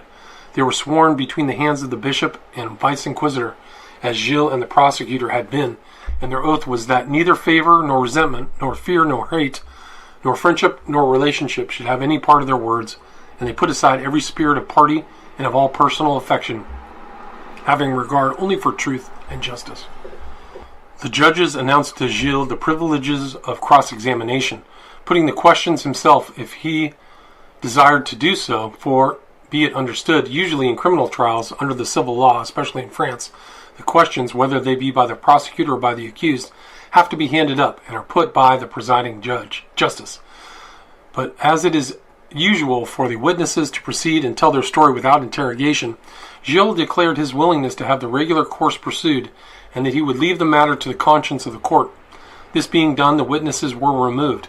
For, be it understood, by no court practice in France are the witnesses who have not testified permitted to remain while others are giving testimony. The presence of Gilles' accomplices as witnesses against him must have given him an awful shock. As soon as the witnesses had left the courtroom, it seems that the condition of affairs presented themselves to Gilles in their true light, and showed him his serious and compromising situation. He was moved to great emotion, whether of remorse or fear cannot now be said. He demanded in supplicating tones that the revocation of the decree of excommunication should be in writing, not simply by oral decree. It would appear from such of the history of this great criminal as we have, that the only thing which produced any emotion in him and caused him to exhibit fear or dread of his position was this decree of excommunication. The bishop was in his forgiving mood. He had resumed his role of priest, and very properly he consented to do in writing which he had already done verbally, and the decree of excommunication was revoked. The court adjourned until the Monday thereafter, the 17th of October, when it was expected that the introduction of evidence would begin. The examination was taken either orally before the court or by the clerks who acted as examiners or notaries, and reduced the testimony to writing, reporting it or its substance to the court. D. Alneto Parvi Les were greffiers or clerks, and took most of the testimony for the ecclesiastical court, while Toucheronde did the same for the civil court, and it was reported under their respective certificates. October 17th was occupied with witnesses proving the crime of sacrilege committed on the chapel of Saint-Étienne de Mermort. On the 19th, the witnesses were examined touching the crime of abduction of infants. This interests us more than the other, and therefore we follow it with the names of the witnesses. Professor Jean de Pencourtic, Jean de Lanreche, André Seguin, Pierre Vimain, Jean Orients, Jean Brent, Jean Laville, Jean Picard, Guillaume Michel, Pierre Duret, Eutrope Chardavoine, Robert Guillaume, the doctor, Robin Roux, Jacques Tennessee. All of these were sworn, as before, to tell the truth without consideration of prayers or recompense, or fear or favor or hate or resentment or friendship or acquaintance's sake. Gilles again declined to cross-examine the witnesses. He declared his willingness to abide by their conscientious declarations. On the October 20th, the court was convened for the purpose of hearing the depositions, and Gilles was asked with many questions what response he had to make. He continually said he had nothing to say, nothing to ask of the witnesses, and no witness of his own to introduce. Practically, he made no controversy over the testimony against him. The ecclesiastical court was equal to a court of the Inquisition. 200 or more years of practice by the Inquisition in prosecution of heresy had served to formulate rules of practice, and here is introduced one of the curiosities of human nature manifested in trials of justice when they are started in a given direction. Recurring to remarks concerning the legal necessity of obtaining a plea to the indictment or information, in order possibly to show the presence of the accused, and speculating upon that as the origin of the theory of the common law requiring the personal presence of the accused in order to give the court jurisdiction to try the case, and the proof of the corpus delicti in order to convict, it seems proper that a similar course of procedure and reasoning should prevail in cases of heresy, an offense which dealt so largely with matters of belief. Therefore, the ecclesiastical court or the inquisitor, whether established as a court or not, deemed it necessary to appeal to the inner consciousness and the private knowledge of the accused in regard to his belief, and to that end put questions that demanded an answer. As a matter of course, the prisoner, if a heretic, would refuse to answer because he could not convict himself, and hence grew up, this is only a suggestion of the author, a system which seems horrible and revolting to all lawyers, that is, the application of torture to compel the prisoner to make the necessary answer. No other punishment could be provided, for the accused was already a prisoner and being punished as such. As nothing in the way of legal punishment further than imprisonment would be visited upon him, the Inquisition fell upon torture as a means of extorting a confession, and thus it forced from the unwilling lips of the accused a declaration of his belief. This would soon extend to all his knowledge concerning the matters at issue, and when he should declare himself innocent, whatever true it might be, the torture could be applied again and again, harder and greater, until the power of resistance on the part of the accused was overcome, and he would give up because of his inability to resist further. So it appeared in the case of Gilles. The witnesses had testified to everything necessary to be proved. Gilles had admitted the jurisdiction and the corpus delicti, and had practically admitted his immediate and direct connivance and assistance in the various abductions, as well as the sacrilege. Still, on his refusal to proceed further, the prosecutor demanded the application of torture. It was, according to our ideas, a lamentable condition of the course of justice, when the application of the torture should have been so common that a proceeding that, on demand of the prosecutor, it would be allowed by the court even when the guilt of the prisoner was beyond dispute. This seems to have been the course of the court in the case of Gilles, and the petition for torture, as made by the prosecutor, was allowed by the court, and the next day set for its application. It was said that the instrument of torture was already put in place, and for the convenience of all parties the prosecutor had chosen the hall adjoining that occupied by Gilles, to the end that the torture should be applied with as little trouble as possible, and whatever might be the result of it, that Gilles should be properly attended to in case of need. On this demand the prosecutor for torture, and its allowance by the judges, Gilles' courage left him. He became frightened, turned pale, and trembled. So full of fear and terror was he, that scarcely he was able to speak intelligently. He threw himself at the feet of his judges, and in broken accents, with cries and sobs, besought and supplicated them not to put him to this test, making all kinds of promises as to what he would do in order to escape torture. He prayed for leave to make confession of his crimes, and to have the Bishop of Saint-Brieuc assigned for that purpose. It was agreed that the judge, Pierre L'Hospital, the president of Brittany, should sit with the bishop to hear the proposed confession, but that the session should be held at 2 o'clock that afternoon. Gilles agreed to this, as he would have agreed to anything else, and he promised to make a clean breast of the whole affair. But as an evidence of the terror with which he contemplated the torture, he demanded that his examination and confession should be taken in a hall as distant as possible from that of the torture. The court agreed to this proposition at once, and the two officials named were assigned the duty.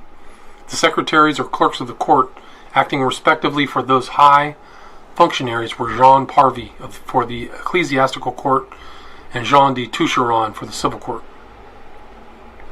It is said that Gilles' confession before these two representatives of the ecclesiastical and civil powers was made in public, where everybody who desired could enter and hear. This confession of the same day is headed in the records for what is extrajudicial, for what reason is unknown. But as there was a fuller and apparently a judicial confession made by him the next day, which will be given at length, the confession extrajudicial, the incident only being mentioned. The president of Brittany, Pierre L'Hospital, undertook the interrogation of Gilles. He took up first the crimes against the infants, their abduction and murder, and went through that with great minutiae, pushing it to all details. Then the same with regard to sorcery and the invocation of demons, the bloody sacrifices that had been offered to the evil one, as had been in evidence so many days. Pressed to tell where this commenced, Gilles said it was at the Chateau of Champotis, that the time was so long ago that he had forgotten, was unable to identify it, except that it was in the year in which his grandfather Jean de Craon had died. Quote, "Who gave to you, and how did you get the idea of committing these crimes?" Response, "No one. My own imagination drove me to do so. The thought was my own, and I have nothing to which to attribute it, except my own desire for the knowledge of evil." Unquote. It appears from the report of the case that the president of Brittany did not believe these statements of Gilles to be possible.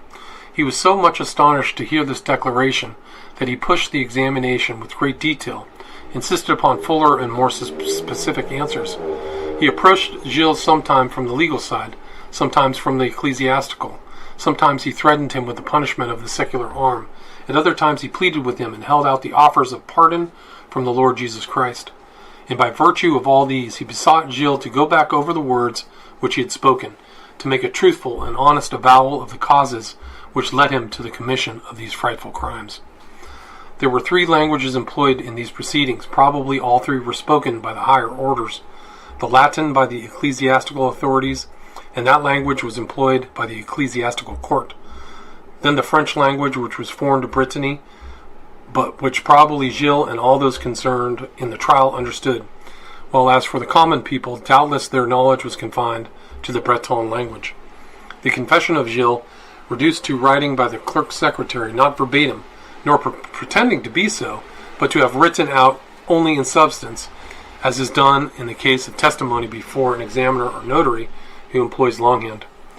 While the president was pushing this investigation and cross-examination so far, to the visible annoyance and great trouble of Gilles, he cried out in French, quote, "Alas, Monseigneur, you torment yourself and me also, both of us, unnecessarily." "No," replied the president of Brittany, "I do not torment myself, but I am astonished at what you have said, and I am scarcely content with it. My only desire is to have you tell the truth concerning the causes which I have so oftentimes asked you." Responded Gilles, "There is no other cause. I have told you the truth in everything that has happened. I have said to you all things as they are, and enough to kill 10,000 men. Then the president gave over interrogating him and accepted his declaration as true.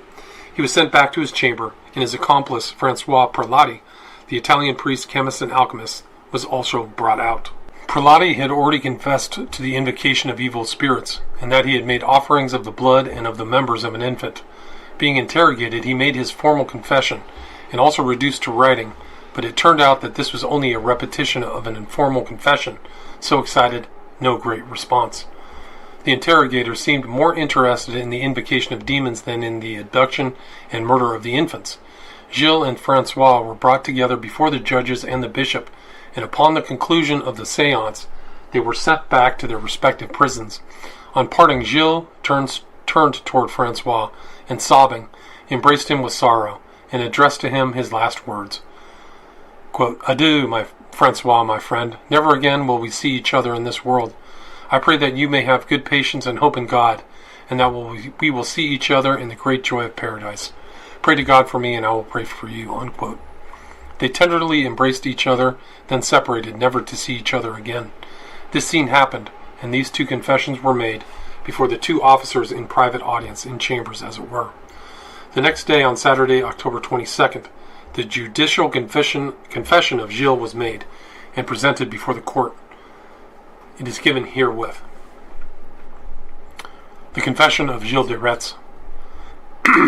On Saturday, the 22nd of the aforesaid month of October, the aforesaid master, Guillermo Champillon, promoter, prosecutor on the one hand, of the aforesaid Gilles de Rais, defendant, on the other, personally repaired to the trial before the before-mentioned lords, the Reverend Father, the Lord Bishop of Nantes, the brother John Blune, vicar of the said inquisitor, who had taken their seats in the tribunal there, in the aforesaid place at the vesper hour for the rendition of justice. And acting in accordance with the assignment of the day of trial on the motion of the said prosecutor, the aforementioned lords, the Bishop of Nantes, and brother John Blune, vicar of the aforesaid inquisitor, asked the aforesaid Gilles, the defendant, whether he wished to say anything or make any opposition or objection to the evidence or charges produced or maintained in this case and similar cases. The defendant, indeed, said and replied that he did not wish to say anything, and fully and of his own accord, and with great compunction and bitterness of heart, as was evident at first sight, and with copious shedding of tears, confessed that the already recorded charges elsewhere, extrajudicially confessed to in his room in presence of the aforesaid Reverend Father, the Lord Bishop of Saint-Brouec, of Master Pierre de la Hospital, the President, of Jean de Toucherand, and of Jean Parvy, as well as all and everything contained and described in the articles inserted above, will be and are true. And adding to his extrajudicial confession already inserted and not receding from it, which the same accused wished right here to be considered as repeated and declared, and as he stated, rectifying the defects if perchance he had omitted anything in it, and moreover more fully declaring and enlarging, he freely confessed some things contained in the summary form in certain of the aforementioned articles, and said, to wit, that he had committed and perpetrated very many other greater and more enormous crimes and sins against God and his commandments than are contained in the articles already inserted, from the beginning of his iniquitous youth against God and his writings, and that he had offended our Savior himself by the evil training he had had in his boyhood, in which he had endeavored to perform whatever pleased him with unbridled rein, and had given himself to everything illicit, and imploring those present who had children, that they have their sons brought up and trained in their youth and boyhood in religious instruction and virtue. After this confession, it is already stated, judicially given and made by the aforesaid Gilles de Rais, the accused, of the contents of the aforesaid articles, and after the extrajudicial confession repeated and declared, the same accused moreover made another confession in the following tenor, separate and apart, in the presence of the Reverend Father in Christ, Lord John Pregency, Bishop of Saint-Brouec, and the nobleman Pierre de Hospital, and of John Abatis and John Toucherand, concerning the aforementioned perpetrations, crimes, and sins, embracing the vices and sins mentioned, all iniquitously committed by him, not only as much as is perhaps contained in the aforewritten articles, already freely confessed to by Gilles himself, the accused, and in order that said secret confession be more widely published, the same Gilles, defendant, thought it proper that, without departing from the said extra-judicial confession made by him concerning the said charges, but rather to strengthen and corroborate it, the confession itself be published in the vernacular for the benefit of the people, and all then and there assisting, by whom the greater part knew no Latin, and that, however, the introductory remark be added informing those present that the culprit submitted to this general revelation of his guilt, in order by the shame this publication and confession of such crimes committed by him would cause him the more easily to obtain from God pardon and remission for his sins, and to have wiped away the transgression committed by him.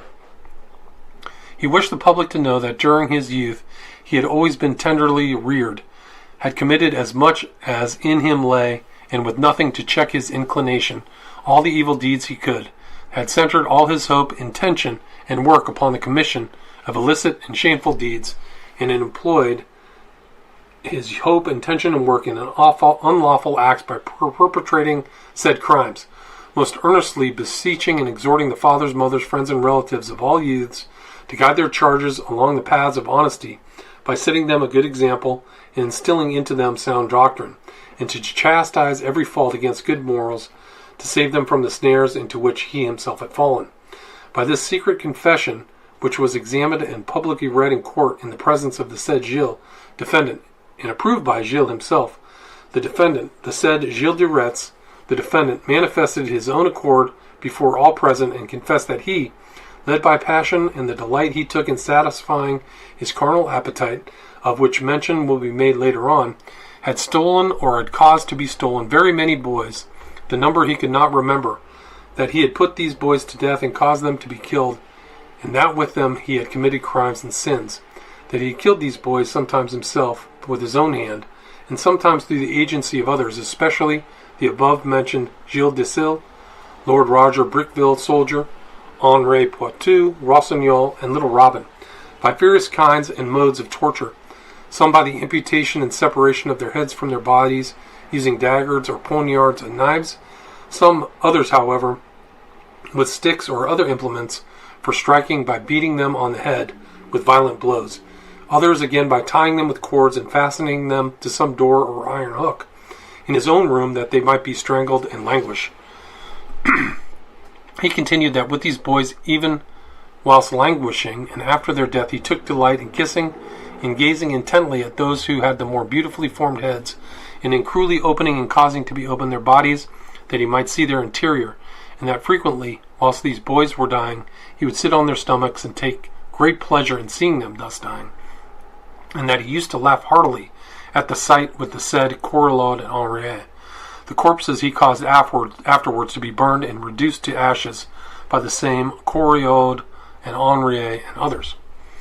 Interrogated concerning the places where he had perpetrated the aforementioned crimes and at what time he had begun to do those things, and concerning the number of those killed after this manner, he answered and said that in the Chateau de Champotes, from that year on which he lived, the Lord de la Suze, the maternal uncle of said defendant, that in this place he had killed and caused to be killed very many boys, the number he could not remember, the aforesaid Gilles de Rais, alone knowing of the matter of the time, that afterwards the aforesaid Roger de Brickville, then Henri, Stéphane Corillod, Rossignol, and Robin became successively his accomplices and sharers in these crimes.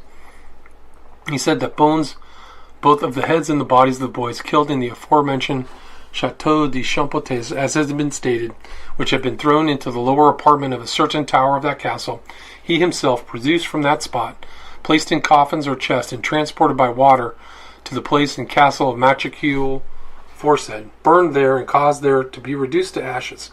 And also in that same place he himself, defendant, seized, killed, and caused to be stolen and killed many other boys in large numbers, how many he could not recollect, and that again in the manor called La Suze of Nantes, which he, Gilles, defendant, then owned, he had similarly killed and caused to be killed, burned, reduced to ashes, many other boys of whom he could not remember the numbers.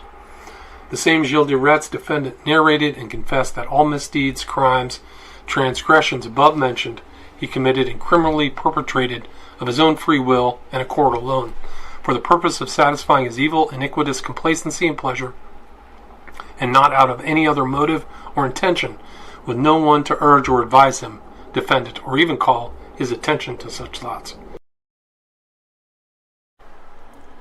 Furthermore, he declared and confessed that, after the expiration of a year and a half, the Lord Eustace Blanchet aforesaid summoned the aforesaid Francois Prelati from the country of Florence in Lombardy, and invited him to the same Gilles, defendant, for the purpose of invoking demons according to the intention of the defendant, and that Francois, summoned to the same person, informed him that he, Francois, had discovered in the country whence he had come means of conjuring up a certain spirit by the aid of incantations, which spirit had promised him, Francois, that he would cause a certain demon called Baron to come to him, as often as the same Francois might desire.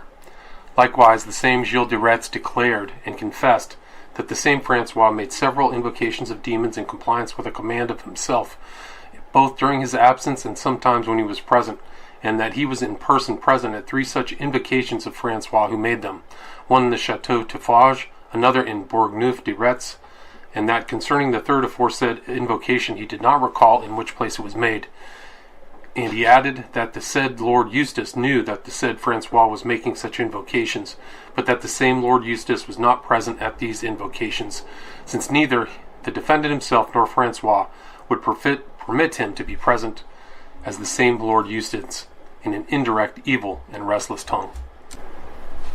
Besides, the selfsame defendant declared and confessed that during these invocations there were traced as characters on the ground figures of a circle and a cross, and that the same Francois possessed a book which he had carried about his person, which contained many names of demons and formulae for their making of such conjurations, and the invocations of demons, which names and formula he could not remember, that the said Francois held and read this book for about 2 hours, during and for each invocation, but that none of his own conjurations or invocations the defendant saw or noticed any devil, and that none spoke to him, at which he was much displeased and vexed.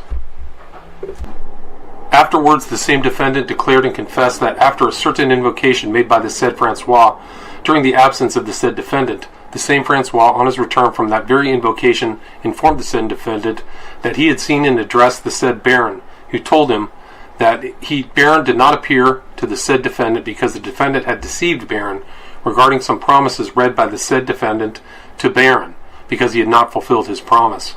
Hearing this, he said Francois asked the same devil, what he wished to receive from the said defendant, and that whatever the same baron might wish to receive and ask of the defendant, he would give him, except his soul and life, provided the devil would give and grant him whatever he would ask.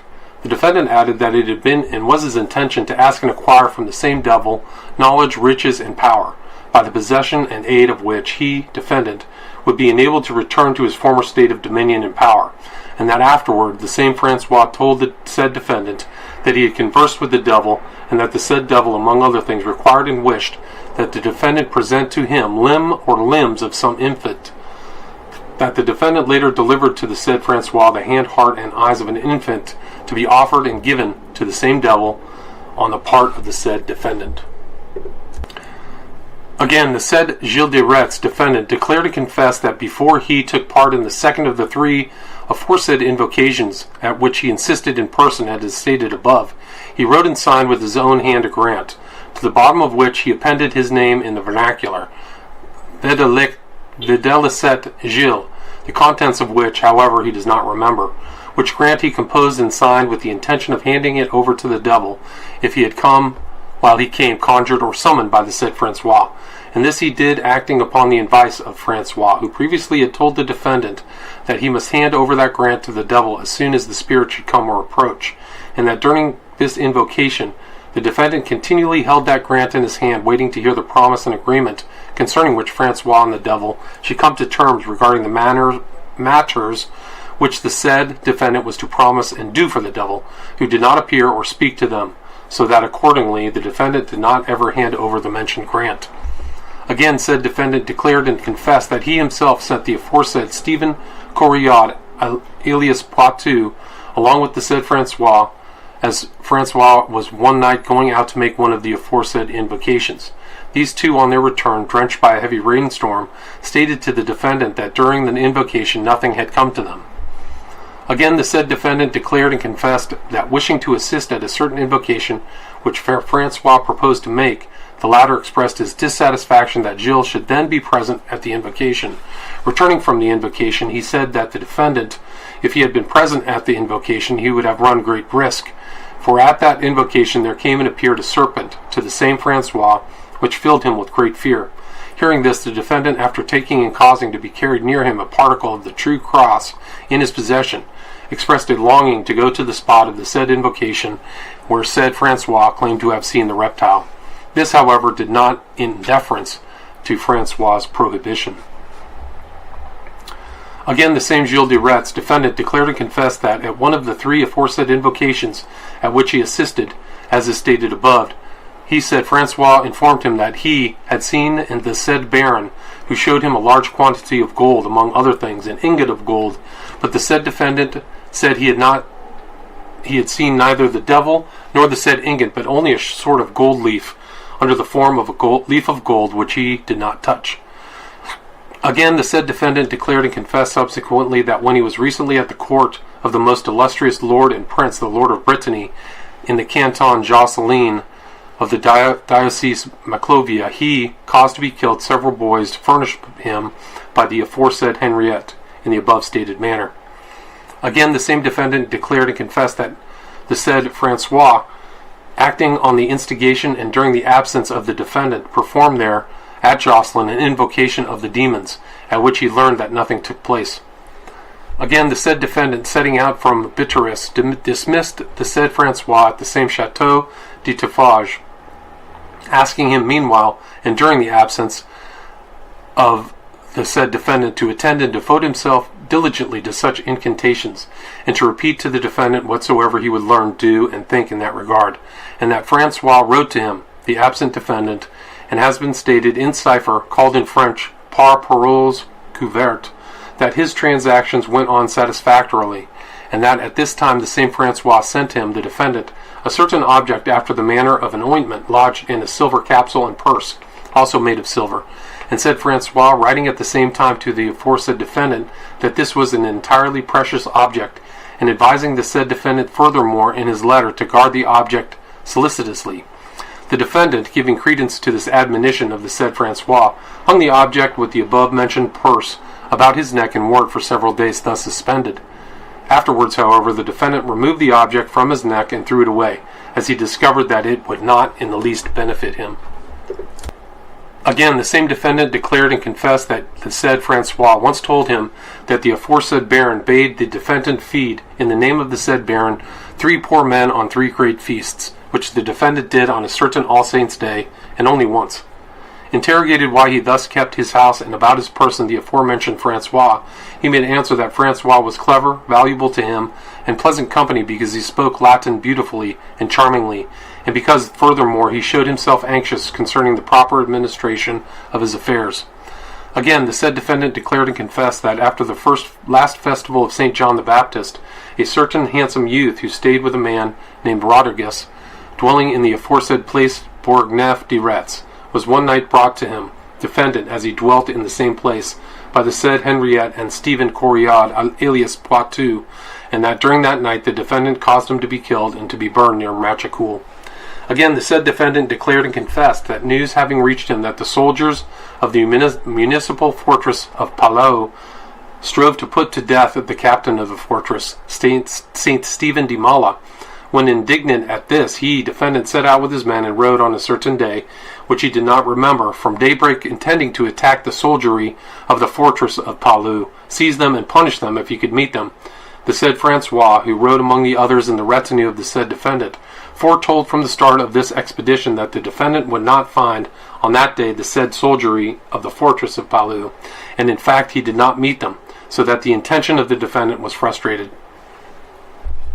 Again, the same Gilles de Rais declared and confessed that he had detained in his power and caused to be killed 2 apprentices, one of Guillaumin Sanzé and another of Petri Jacquet, named Prince or Prince.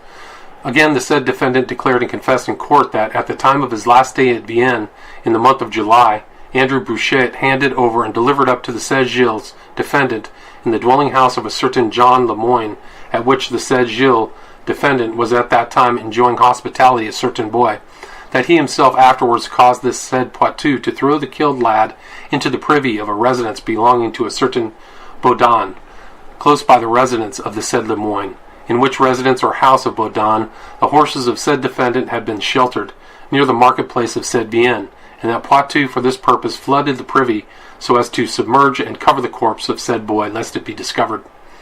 Again, the said Gilles similarly declared and confessed that before the arrival of the aforesaid Francois, he had other conjurers of demons, that is to say, a certain trumpeter called de Menil, Master John Riparia, a certain Louis, Master Anthony de Palermo, and another whose name he could not remember, that these conjurers, at the instigation of said Gilles, defendant, made several incantations of spirits, at some of which the said Gilles, defendant, was present in person, both near the aforesaid Chateau de Machecoul or elsewhere, principally to see the circle or outline or sign of a circle drawn on the ground prior to the incantation, with the intention of seeing the devil, of speaking with him, and making bargains with him. But the same defendant declared that he could never see nor converse with the said devil, though for this purpose he had taken all the pains he could, so that indeed it was not the fault of the said defendant that he did not see the devil nor converse with him. Again, the frequently mentioned Gilles declared and confessed that the aforesaid Menil, a wizard, informed the defendant that once the devil, in order to do and fulfill the things which he had said defendant had intended to ask and obtain from the said devil, desired to receive from the said defendant a grant, written, made by him, defendant, with his own hand, and signed with the blood of one of his fingers, in which grant the aforesaid defendant should promise to give to the said devil, whenever he appeared during the invocation of the said defendant, certain things which he, defendant, could not remember, and that the same defendant, for this purpose and end, signed the said grant with his own hand, with blood drawn from his little finger, and subjoined his own name to the said grant. That he could not accurately remember the other statements contained in this grant, except that he promised by the honor of said grant to deliver up to said devil the articles mentioned in the grant, provided that the devil would give or grant the same Gilles knowledge, power, and riches. But the defendant is quite certain, as he says, that whatsoever he may have promised the devil by this or other grants, he always and decidedly made exception of and reserved his soul and his life. And he says that this grant was not handed to the devil at this time, since he did not appear to the said Gilles, defendant, at or during this incantation. Furthermore, the said defendant likewise declared and confessed that once the said master, John Riparia, made one of his invocations in a wood or grove situated near the Chateau de Pouzage, and that this Riparia, after going to make this invocation, armed himself with weapons and implements of protection to his body, and thus armed he approached the said grove, intending to make the invocation, and that when the said defendant, accompanied by his servants, and especially by Eustace, Henriette, and Stephen Corriod, alias Poitou, started after a little while towards the said grove, and met the said de Riparia returning from that grove. Then said de Riparia and the Gilles that he had seen the devil coming to him in the guise of a leopard that passed in front of him, and told something to him, de Riparia, which infused great fear into the said de Riparia. And the defendant added in his narration that the said Riparia, to whom the defendant had given the sum of 20 louis d'or, took his departure after this invocation, promising to return later, which he did not do. Similarly, the same accused said and confessed that when another invocation of the demons, which the accused and a certain one of the above-mentioned invocators, whose name is not mentioned, who is an associate of Gilles de Rais, made in a certain room of the above-mentioned Chateau Teffage, de Rais himself did not attempt to enter the circle or circular sign made in the said room for the invocation. Nay, rather he withdrew to a window of that room with the intention of jumping out if he should feel anything terrible approach, there holding in his arms an image of the Blessed Virgin Mary.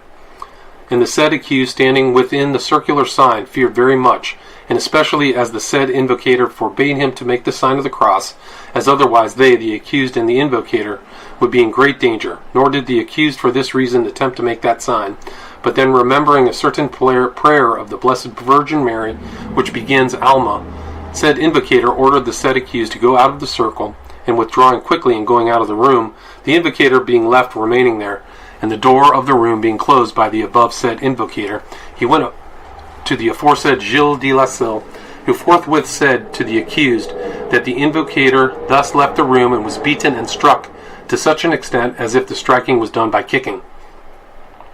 And when the accused heard this, he opened the room right away, and in the entrance of the room, said accused saw said invocator on his face, grievously wounded and weakened in other parts of his body, among other strokes and blows then sustained by said invocator, in the forehead and otherwise wounded, so that the invocator could not support himself.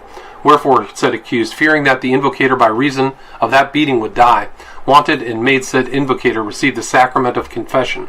He, however, did not die, but got well after that same trouncing. The said Gilles de Rais, accused, also said and confessed that he commissioned the aforesaid Gilles de Rais to go to the upper country to look for and bring to Gilles, accused, invocators of demons or malignant spirits, and that this Gilles de Rais, thus commissioned and having returned, related to the same Gilles de Rais how he had found a woman who occupied herself with such invocations, and that she had said to the same de Rais that unless Gilles de Rais would remove his heart from the church and his chapel, he could never fulfill his intention, and that the said de Rais found in those parts another woman who had said to the same that unless the said accused would desist and cease from a certain work on which he was intent and which he desired to follow out, he would never have a day's luck.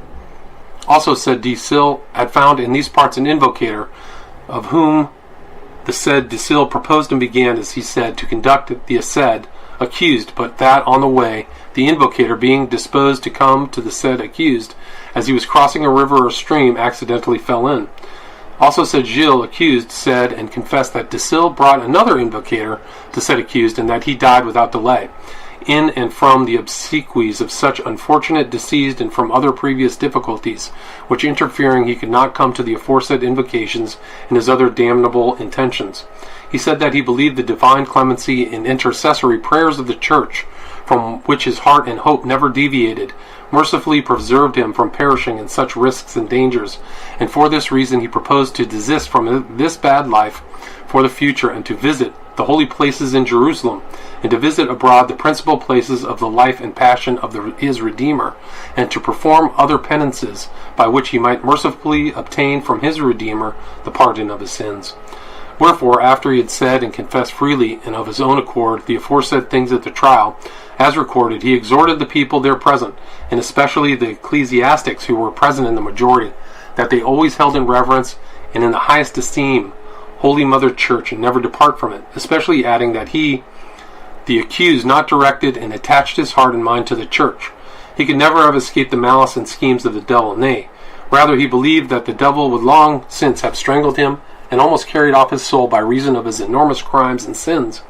And he, moreover, exhorted every head of a family to avoid permitting their children's being clothed in soft raiment and living in idleness, hinting and asserting that from idleness and excess at table many evils spring, more expressly declaring in his own case that idleness and the too frequent and too choice partaking of delicate meats and blood-stirring wines were the chief sources of having committed so many sins and crimes. For which sins and crimes committed by him, as stated, Gilles de Rais, accused, humbly and in tears, begging mercy and pardon of his Creator and most holy Redeemer, as well of the parents and friends of the aforesaid children cruelly murdered, and of all others whom he had sinned against or injured, both those there present or elsewhere, and the help of the devout prayers of all of Christ's faithful and Christ's worshippers, both present and absent. Wherefore the said Master, Guillermus Chapillon, promoter in case of said Gilles de Rais, accused, having the free confession of the matter and the other facts legitimately proved against same accused, immediately asked that a certain day and suitable closing day for trial for same Gilles de Rais be preferred and assigned to bringing to an end, and seeing its being brought to an end as well for judgment and definite sentence, they said, Reverend Father in Christ, Lord Bishop of Nantes, and Brother John Blune, Vicar of said Inquisition, and by every one of them, or those, by those assigned and deputed to this trial, and made in writing and promulgated at this trial and trials of this kind, or that said Gilles de Rais accused should state cause, if he had a reasonable one, why this should not be done. Whereupon the lords, the bishop and the vicar of the aforesaid Inquisition said that Tuesday next was fixed, determined on, and assigned for the prosecutor and for Gilles de Rais accused, he not opposing it, to proceed to justice, as it might seem necessary in this and similar trials. Of the aforesaid things, the prosecutor asked that one and several documents be made and drawn up for him by us, the subscribed notaries and scribes.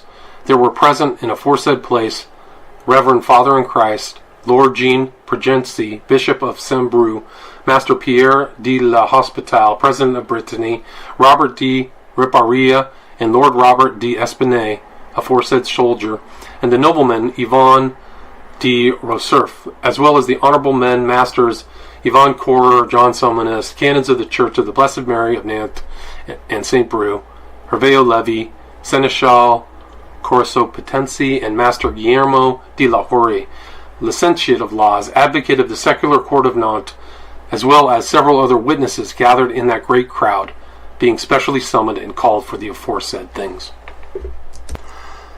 By this time all hope seemed to have departed from Gilles. He had none of the bravado that sustained him at the beginning of the trial. He apparently had recognized his condition and had thrown himself upon the mercy of God. One can easily understand how he was thus affected while under the influence of the saintly churchmen by whom he was surrounded, with their prayers and beseechings, that if his body was to be condemned for the deeds done, he should at least save his soul from the fires of hell.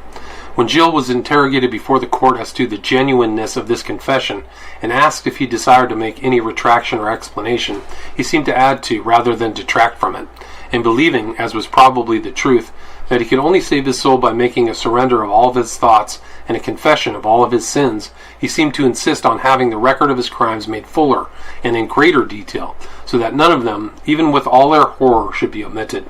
It was during this session that he used the remarkable words partially quoted in the early part of this book. Quote, "If I have so much offended against God, I owe it, alas, to the evil direction that I received in my youth. I went at that time, the reins upon my neck, free to pursue all my pleasures, and did not restrain myself from anything evil," unquote. And addressing himself to the parents in the crowd, he said, quote, "O you who have sons and daughters, I pray you to instruct them in good doctrine in their infancy and their youth, and lead them with care upon the paths of virtue," unquote. The relief produced on his mind by his confession, casting off the great load he had been carrying, caused his spirits to rise to a contemplation of the situation, which produced a calm, if not a joy, in the assurance that he had made his peace with God and secured a place in paradise. Apparently stimulated by this feeling, he grew eloquent, and although some of the words may have been put into his mouth by those who reported him, yet one can see easily that he was filled with emotion and that the thoughts crowded thick upon them because of his belief that in this way his soul had escaped hellfire. Quote, "Judged by the declaration that I have made here, of the faults of which I am culpable, by the shame which appears in my face, I hope to obtain more easily the grace of God and the remission of my sins. I think they will be easier forgotten in his mercy. My entire youth was passed in the delicacies of the table. I was subject to my caprices. Nothing to me was sacred. All the evils that I could do have been accomplished. In this I put all my hope, all my thought, all my care. Everything that was prohibited, everything that was dishonest attracted me, and in order to obtain it, there was no means, however shameful and disgraceful, that I was not ready to employ," unquote. Addressing himself this time to the public present, he said, quote, "Mothers and fathers who hear me, and you all, friends, relatives, and guardians of the young, whom you love, whoever you may be, I pray you be watchful over them. Form for them good manners, set for them a good example, teach them healthy doctrine, nourish them in your hearts, but above all, do not fear to correct their faults, for, as I myself have been, so it is possible for them to become, and so likewise they may fall into the same abyss," unquote. As he sat down amidst the silence of that awful hour, a visible shudder ran over the audience. Judges and priests, accustomed one to condemn, the other to console, both hearing the terrible confessions of evil deeds, were visibly affected. Before any word or business could be spoken, Gilles arose again to say another word, quote, "Whatever may be the perils of my soul, I am still not drowned or lost. I am redeemable, and I believe that the clemencies of God and the suffrages of the Holy Church, in which I have always put my hope and my heart, have succored me with such mercy. To all who hear me, clerks and priests of the Church, I would say, love always our Holy Mother Church. Revere her, give to her always the greatest respect. If I had not had this reverence and respect for her in my heart and in my affliction, I never would have been able to escape the hands of the demon. The nature of my crimes is such that without the protection of the Church, the demon would have strangled me and carried me, soul and body, to the depths," unquote. It is reported that, addressing for a third time the fathers of the families, he said, quote, "Guard you well, I pray you, to lift your infants above the delicacies of life and the fatal sweetness of idleness, for the excesses of appetite and the habits of idleness give rise to the greatest evils. Idleness, the delicacies of the table, the frequent use of wine, drinking, appetite, drunkenness, these things are the causes of my faults and my crimes. O God, my Creator, my well-beloved Redeemer, I ask mercy and pardon. And you, parents and friends of the infants that I have so cruelly put to death, you against whom I have sinned and whom I have so nearly destroyed, present or absent, in whatever place you may be, as Christians and faithfuls of Jesus Christ, I pray you on my knees and with tears to accord to me, to give to me, the succor and aid of your pious prayers," unquote. The effect of these words can be better understood than described. Amid the impressive silence of such a spectacle, nothing was to be said. The court adjourned until the next day, Tuesday, October 25th, and the crowd poured silently and sorrowfully into the streets on their way to their homes, each heart filled with the most profound emotions, and each person cherishing the remembrance of the most solemn scene he had ever witnessed and the gravest advice he had ever heard. The session of the next day was to hear the sentence of the court.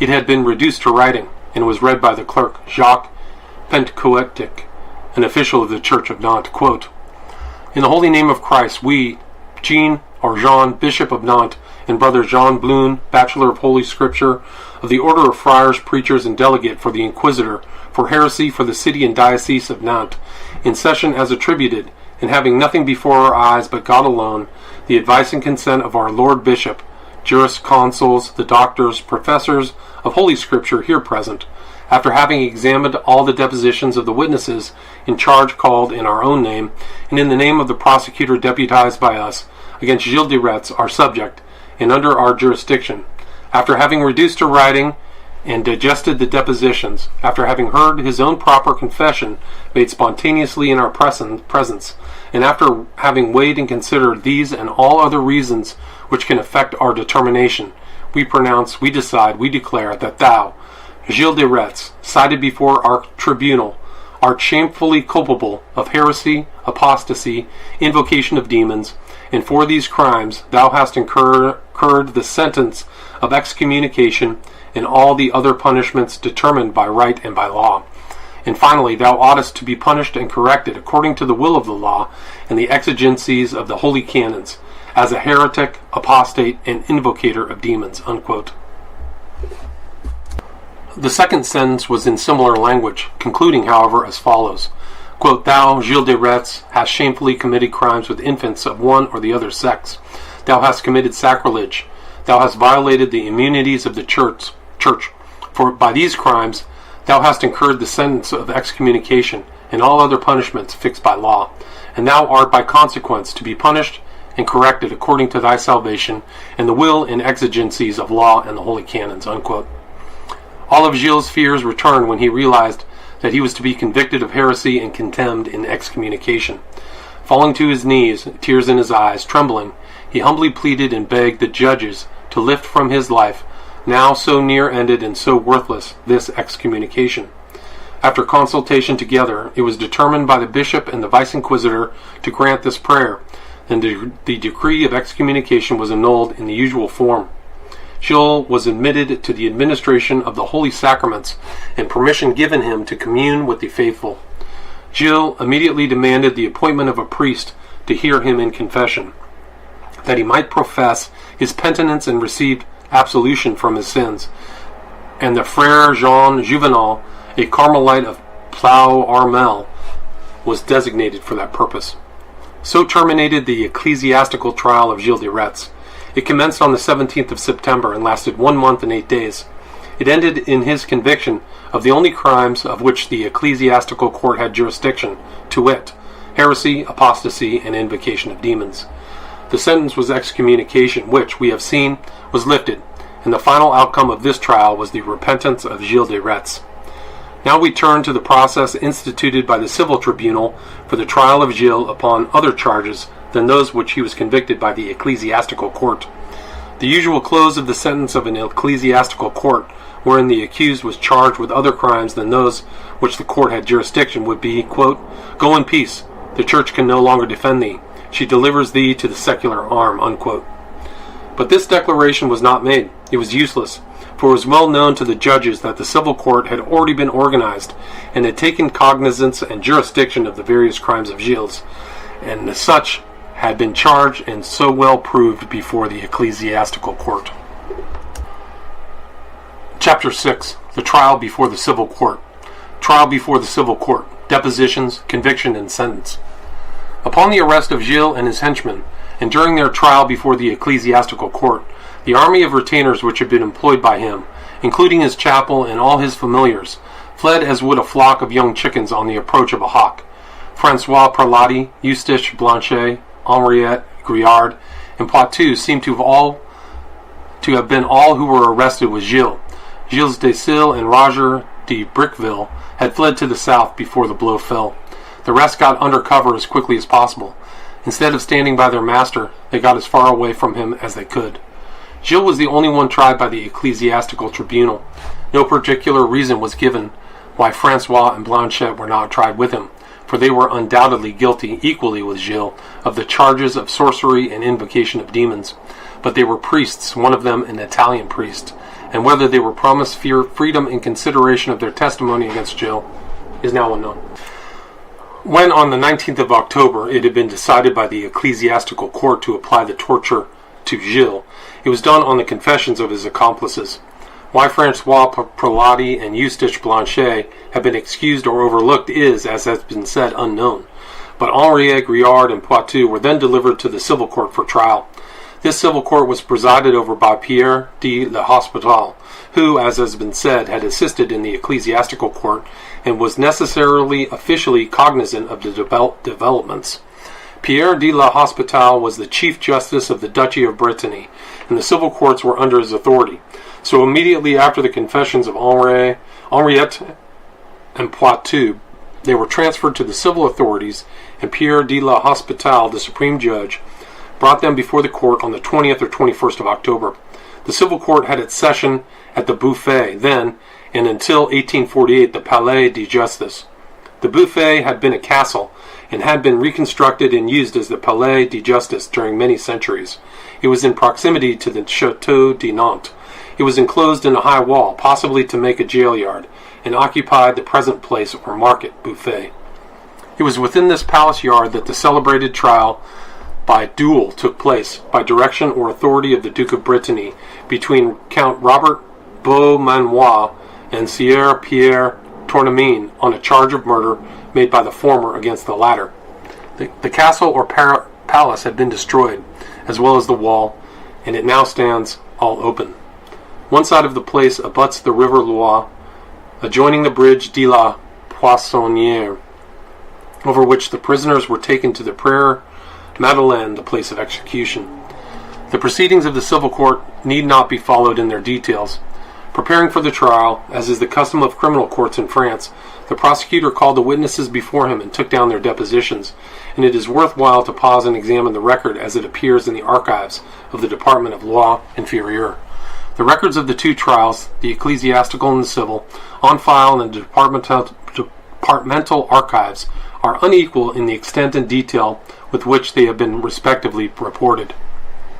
It is to be explained that it is a considerable work, and scarcely possible to have been completed in all its parts as the trial progressed, without immense labor on the part of the clerks and notaries.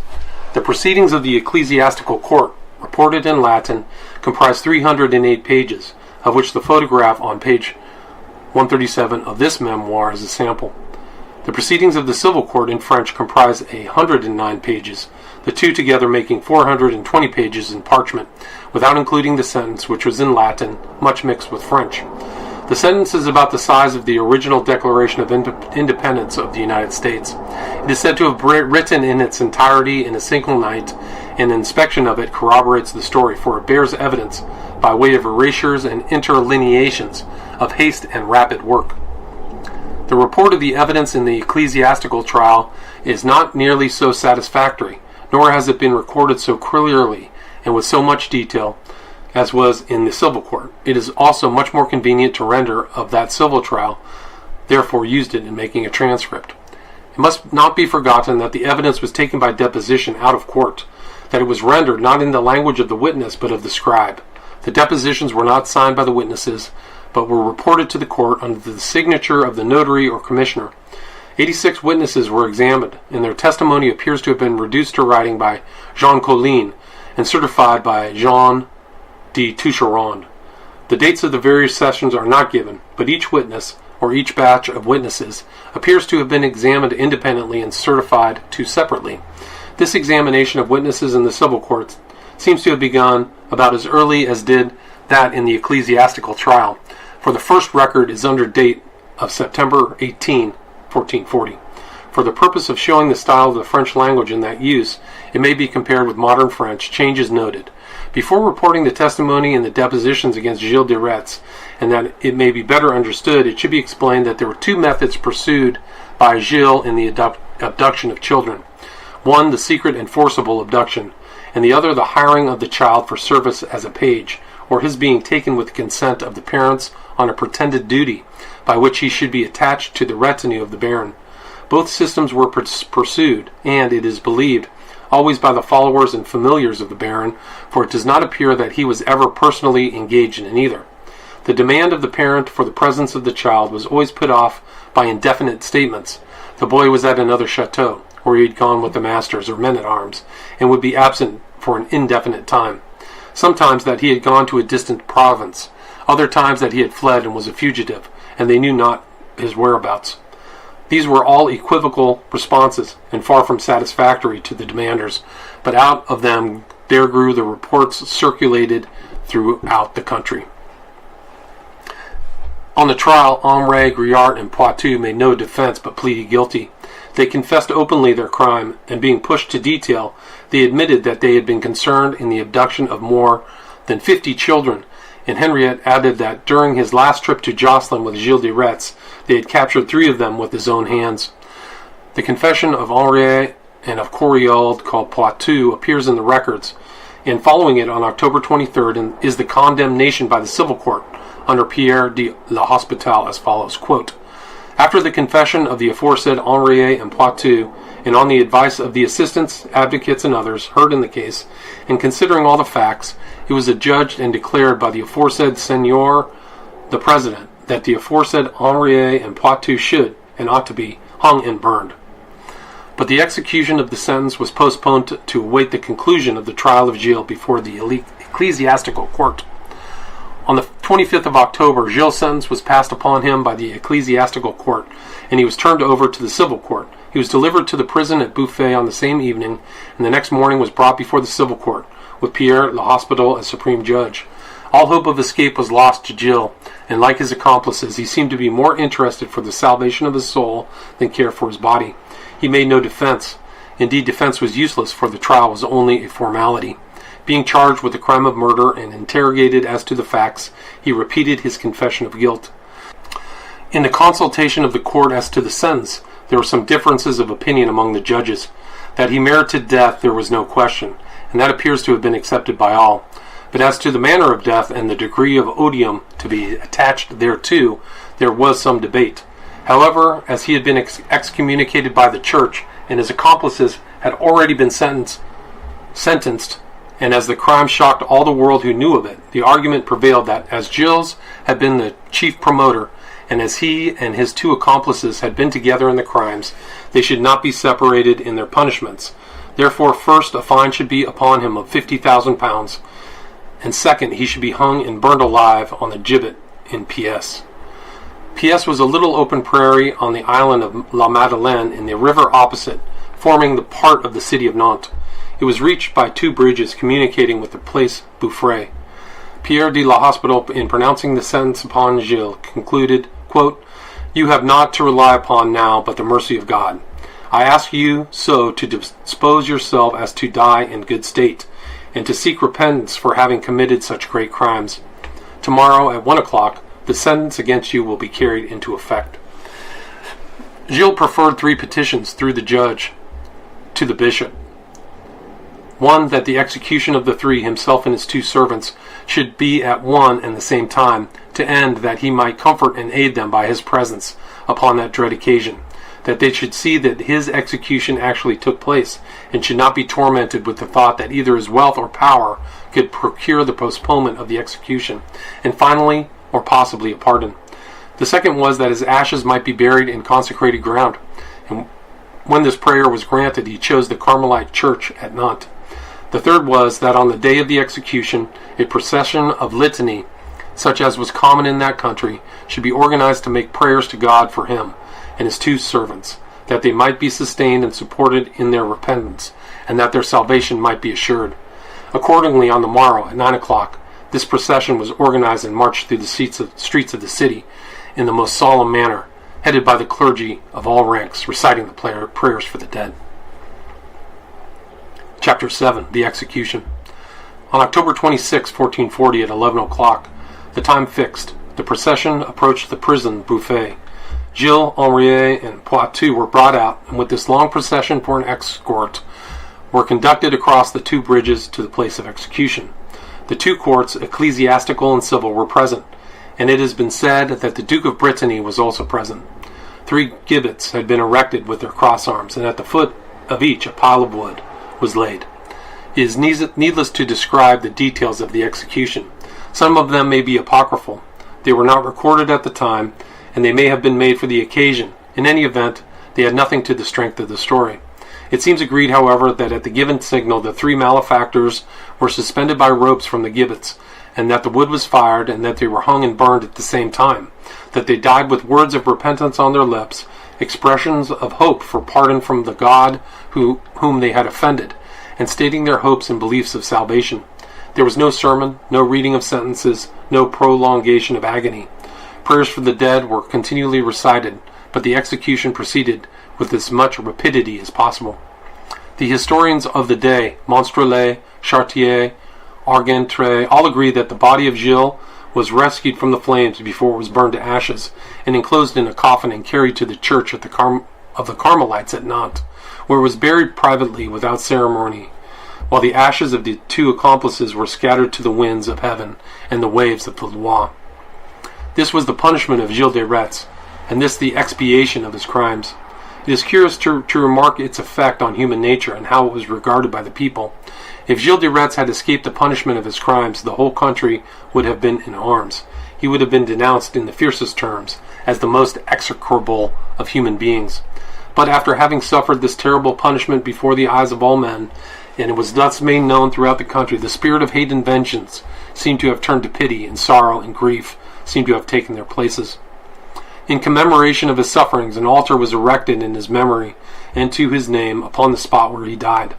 A niche was made for the reception of a statue, though none appears to have been erected, and, unexplainable as it is, almost marvelous, it came in after years to be called the altar of the Bonne Vierge de Crueillet.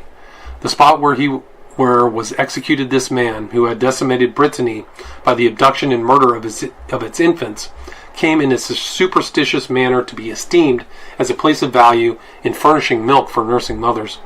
Offerings of flowers and similar objects were frequently placed upon the altar to secure the good offices of Saint Anne, who was supposed to have it in charge. This is evidence not only of the instability of the judgment of the multitude and the changeableness of the public, but the elusiveness of and want of dependence on tradition. The family of Gilles seem to have made no demonstration, not even in appearance, during this trying time. No record or mention is made of their presence at the trial, or of any interest therein. His widow married within the year, and his daughter Marie, then about 15 years of age, married within 2 years after his death.